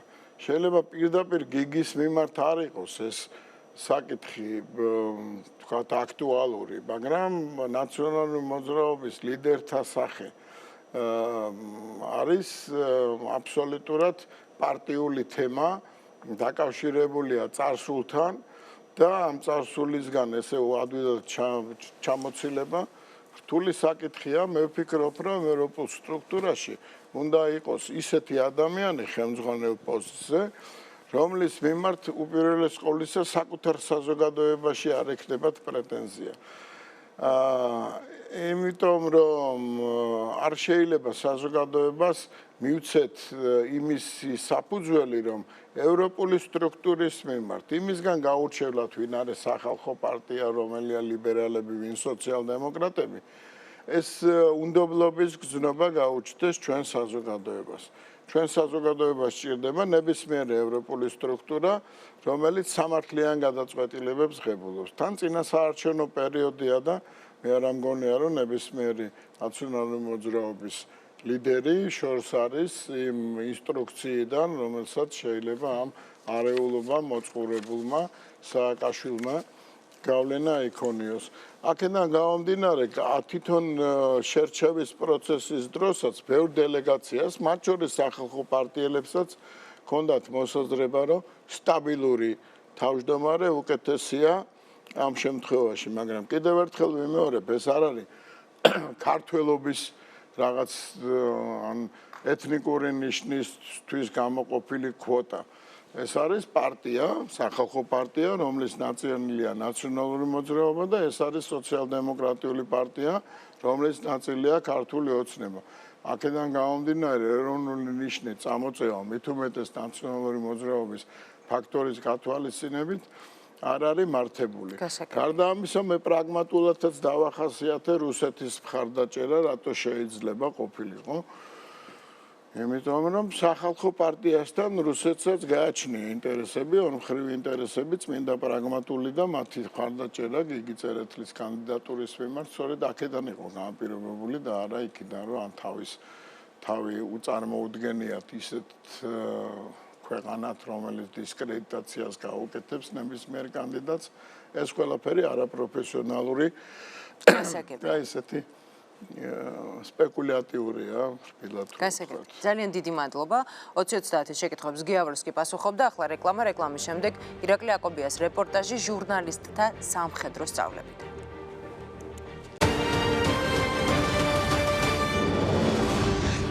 2030 პირდაპირ ეთერში ბრუნდება დეზინფორმაცია, საზოგადოებრივი აზრის მანიპულირება, პროპაგანდა, სტრატეგიული კომუნიკაციის შესახებ ინფორმაციის მიწოდება. ამ ყველაფერს ჟურნალისტები 5 დღის განმავლობაში მეორე ქვეითი ბრიგადაში სწავლების კურსის ფარგლებში გადიოდნენ. რეპორტიორებს შესაძლებლობა ჰქონდათ უშუალოდ ჩართულიყვნენ რეალობასთან მიახლოებულ იმიტირებულ საომარ მოქმედებებში. სწავლებაში აქტიურად იყვნენ ჩართული 2030 ჟურნალისტი ლიკა ალილიშვილი და ოპერატორი გიორგი კიკვაძეც. რა პირობებში უწევდათ მათ მუშაობა და ცხოვრება 5 დღის განმავლობაში, ნახეთ ირაკლი აკობიას და დავით ლორთქიფანიძის სპეციალურ რეპორტაჟში.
შესაბამისი უნარჩვევების დახვეწისა და კვალიფიკაციის ამაღლების მიზნით თავდაცვის სამინისტრომ რეპორტიორებს შესაძლებლობა მისცა საკუთარი ძალები 5 დღის განმავლობაში საველე პირობებში რეალობასთან მაქსიმალურად მიახლოებულ სიტუაციაში გამოეცადათ.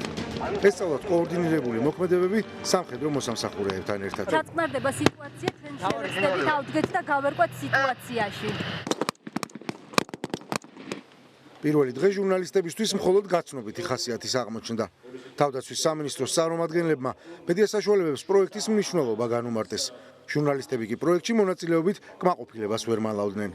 მე რა თქმა უნდა დარწმუნებული ვარ, რომ ჩვენ შევიძენთ აქ ძალიან პრაქტიკულ უნარჩვევებს და გამოვიმუშავებთ იმ ჩვევებს ზოგადად, რომლებიც არ გვაქვს. პირველი დღე იყო ის, რომ ჩვენ შევსახლდით ჩვენს ოთახებში, გვქონდა თეორიული მომზადება და საკმაოდ მნიშვნელოვანი ინფორმაციები მივიღეთ. იმედია, რომ ეს 5 დღე ისეთივე საინტერესო იქნება, როგორც დღევანდელი დღე იყო. შედარებით რთული და ამავე დროს საინტერესო მეორე დღე აღმოჩნდა. თავდაცვის სამინისტრომ ჟურნალისტებისთვის იმიტირებული ნიუსრუმი შექმნა. რეალური სამუშაო სიტუაცია მასალების ონლაინ რეჟიმში დროულად განთავსება. ექსკლუზივების მოპოვება და რაც მთავარია, სტარი ინფორმაციის დეზინფორმაციისგან გარჩევა მეორე დღის ძირითადი ამოცანა იყო. იმიტირებული ნიუსრუმის ხელმძღვანელმა იმედა დარსალიამ ჟურნალისტების შესაბამისი დავალებას მისცა. ჩვენ ერთად ვიმუშავებთ პირველი დღეიდან 5 წლის განმავლობაში. ერთად მივიღებთ დავალებებს, ერთად გავავრცელებთ ინფორმაციას, ერთად გადავამოწმოთ რა არის დეზინფორმაცია, რომელსაც მოწინააღმდეგე მხარე გამოისმის ასეთ ქვეყნებისგან და რა არის ნამდვილი ინფორმაცია, რომელიც უნდა გავავრცელოთ. მედიის წარმომადგენლები 5 დღის განმავლობაში ინფორმაციას ძირითადი მართვის ცენტრიდან, SMS-ის ან სატელეფონო ზარის საშუალებით იღებდნენ. პროექტის ერთ-ერთმა ხელმძღვანელმა დაწვრილებით აგვიხსნა ის პროცესები თუ როგორ ხდება მართვის ცენტრიდან ინფორმაციის გავრცელება. ჩვენ ვიყოფებით ეგრეთ წოდებულ მართვის ცენტრთან, საიდანაც იმართება მთლიანი სწავლება, ჩვენ აქედან ვაგზავნეთ ინჯექტებს და ვცდილობთ მართოთ სწავლება, როგორ წარიმართება და როგორ განვითარდება ეს ყველაფერი. მობრძანეთ. აქ არიან წარმოდგენილი თავდაცვის სამინისტროს მუშაკები, ძირითადად ვართ სტრატეგიული კომუნიკაციების დეპარტამენტიდან, მაგრამ შეგიძლიათ ნახოთ ჩვენი ექსპერტები, რომლებიც გვეხმარებიან არა მარტო სცენარის განვითარებაში, არამედ სხვადასხვა მომენტებში თუ არის რამე საექსპერტო აზრის ჩაქსოვა, ან თუ არის ინტერვიუ ჩასაწერი, ამაზე არის დამოკიდებული. აქედან ვაგზავნით ინჯექტებს, ხო ბატონი დავით ზიზიშვილი აგზავნის ინჯექტებს, აქედან კი ვიღებთ ინჯექტებს და სამომავლო ანალიზისთვის ვამზადებთ. ინფორმაციის მოპოვებასა და გავრცელებაზე მუშაობის დასრულების შემდეგ დღის ბოლოს ჟურნალისტებს დასვენების შესაძლებლობა მიეცათ, თუმცა წინათ მორიგი გამოსდა ელოდათ. ხამის 4 საათია და ჟურნალისტებს უკვე წინავთ, მაგრამ არ წინავთ პროექტის ავტორებსა და წარმომადგენლებს, ისინი მორიგ დავალებას ამზადებენ ჟურნალისტებისთვის და დაახლოებით რამდენიმე წამში მეორე ქვენით ბრიგადაში კანკაში გამოცხადდება.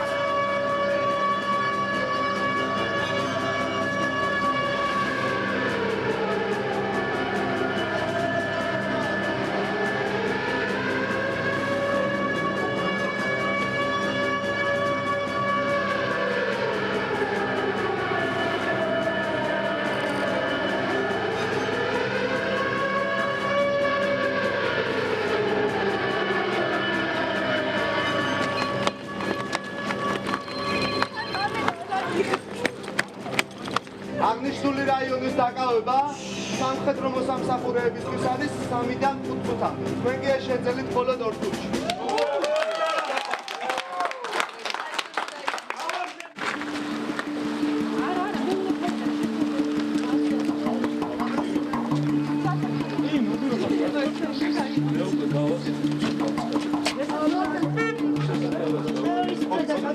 რეალობასთან მაქსიმალურად მიახლოვებულმა სიტუაციურმა მოქმედებებმა რეპორტიორებს შესაძლებლობა მისცა ინფორმაცია სწრაფად და ობიექტურად გაევრცელებინათ.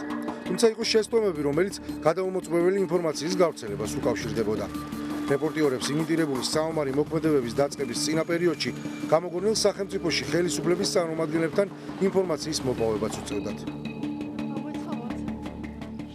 სირბილითია. სირბილი.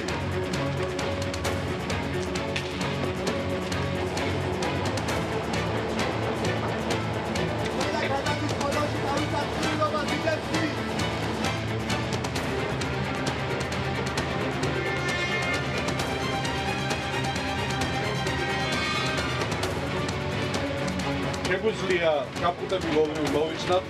ჟურნალისტებმა სწავლების მეოთხე დღეს უშუალოდ იმიტირებულ კონფლიქტის ზონაში მიმდინარე საბრძოლო მოქმედებების გაშუქების ინსტრუქტაჟი მიიღეს. ჩვენთან ერთად არიან ინსტრუქტორები, რომლებიც აღიხსნიან რას და როგორ ვაკეთებთ.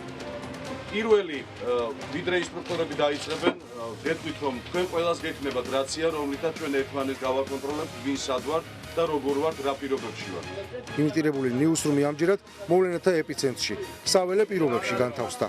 რეპორტიორებს როგორც საბრძოლო მოქმედებების დროს ხდება სპეციალური ტანსაცმელი, გადამცემი მოწყობილობები და რუხები დაურიგდათ. პროექტში მონაწილე ჟურნალისტებს თვალყურს ფსიქოლოგები და ექსპერტები ადევნებდნენ. სწავლების მეოთხე დღე და დილის 7 საათი ჟურნალისტები იმ ადგილებში გადიან, სადაც იმიტირებული საომარი მოქმედებები მიმდინარეობს.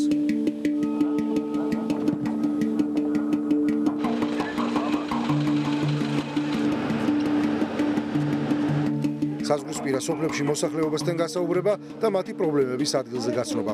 რეპორტიორები დილიდანვე მონდომებით შეუდგნენ პროფესიულ საქმიანობას.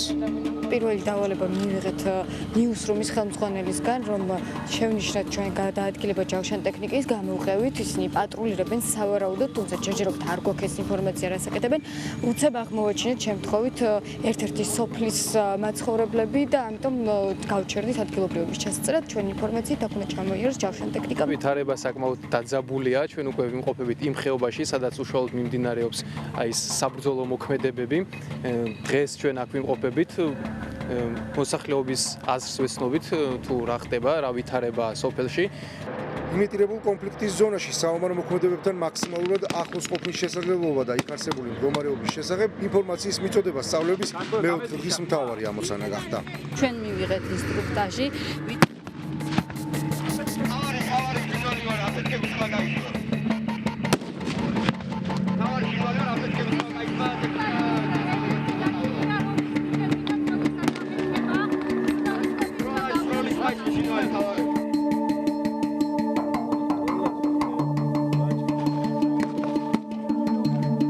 ახლა ვართ არაკონტროლირებულ ტერიტორიაზე, უკვე სადაც შევიდა ჩვენი ჯარი და გაისმას სროლა და იმიტომ მივიღეთ ეს გადაწყვეტილება შემოვიდა დახურულ ადგილზე, პირველად ცნობეთ რომ გავუკეთებინა ეს და ჯერჯერობით ვართ ადგილზე და ვცდილობთ აქედან გადავიღოთ მოვლენები.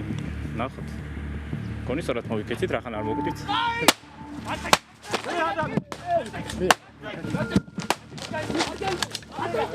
თავდაცვის სამინისტრო ჟურნალისტების პროფესიული განვითარებისთვის და მათი შესაძლებლობების მაქსიმალურად გამოყენების მიზნით სპეციალური დღესასწაული შეიმუშავა, რომლის მიხედვით სწავლებაში ჩართული რეპორტიორებისთვის სხვადასხვა სიტუაციური წარმოდგენები დაიდგა რეალური ჯარისკაცებისა და სამხედრო ტექნიკის გამოყენებით.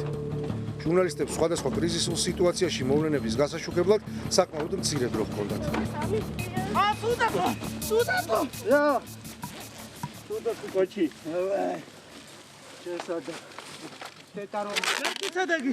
რა თქმა უნდა, ეს ზეწოლა არ იყო ისეთი ძლიერი, როგორიც ალბათ ხდება ხოლმე.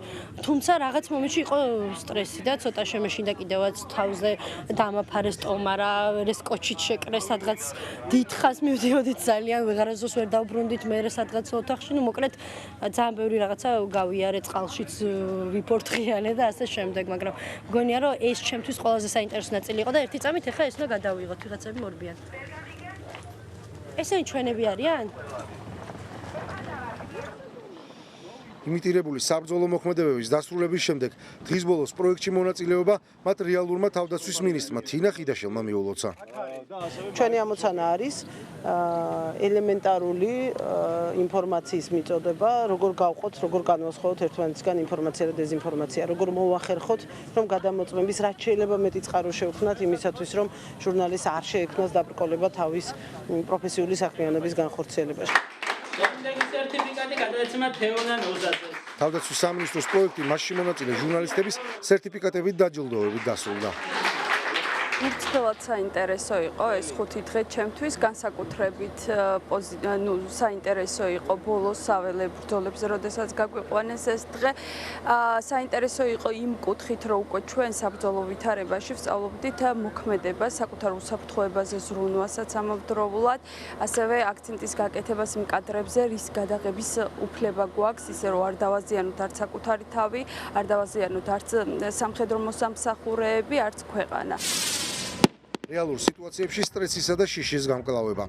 თავდაცვის სამინისტროს პროექტის სცენარიდან გამომდინარე ჟურნალისტებმა და ოპერატორებმა სწავლებმა 2016-ში მონაწილეობით 1000-ზე მეტი ახალი ამბავი მოამზადეს. ჟურნალისტებს იმიტირებულ საომარ მოქმედებებში მონაწილეობისა და კვალიფიკაციის ამაღლების შესაძლებლობა მიეცათ. თავარი შინვალი ვარ, მივხვდები ჩვენ ტექნიკას. ასეთი იყო 7 ივლისის 20:30 ყოველდღე 24 საათის განმავლობაში რეპორტაჟების და დღის ყველა სიახლის ნახვის საშუალება გაქვთ საინფორმაციო სააგენტო 20:30-ის გვერდზე 20:30 წერტილი ნიუს.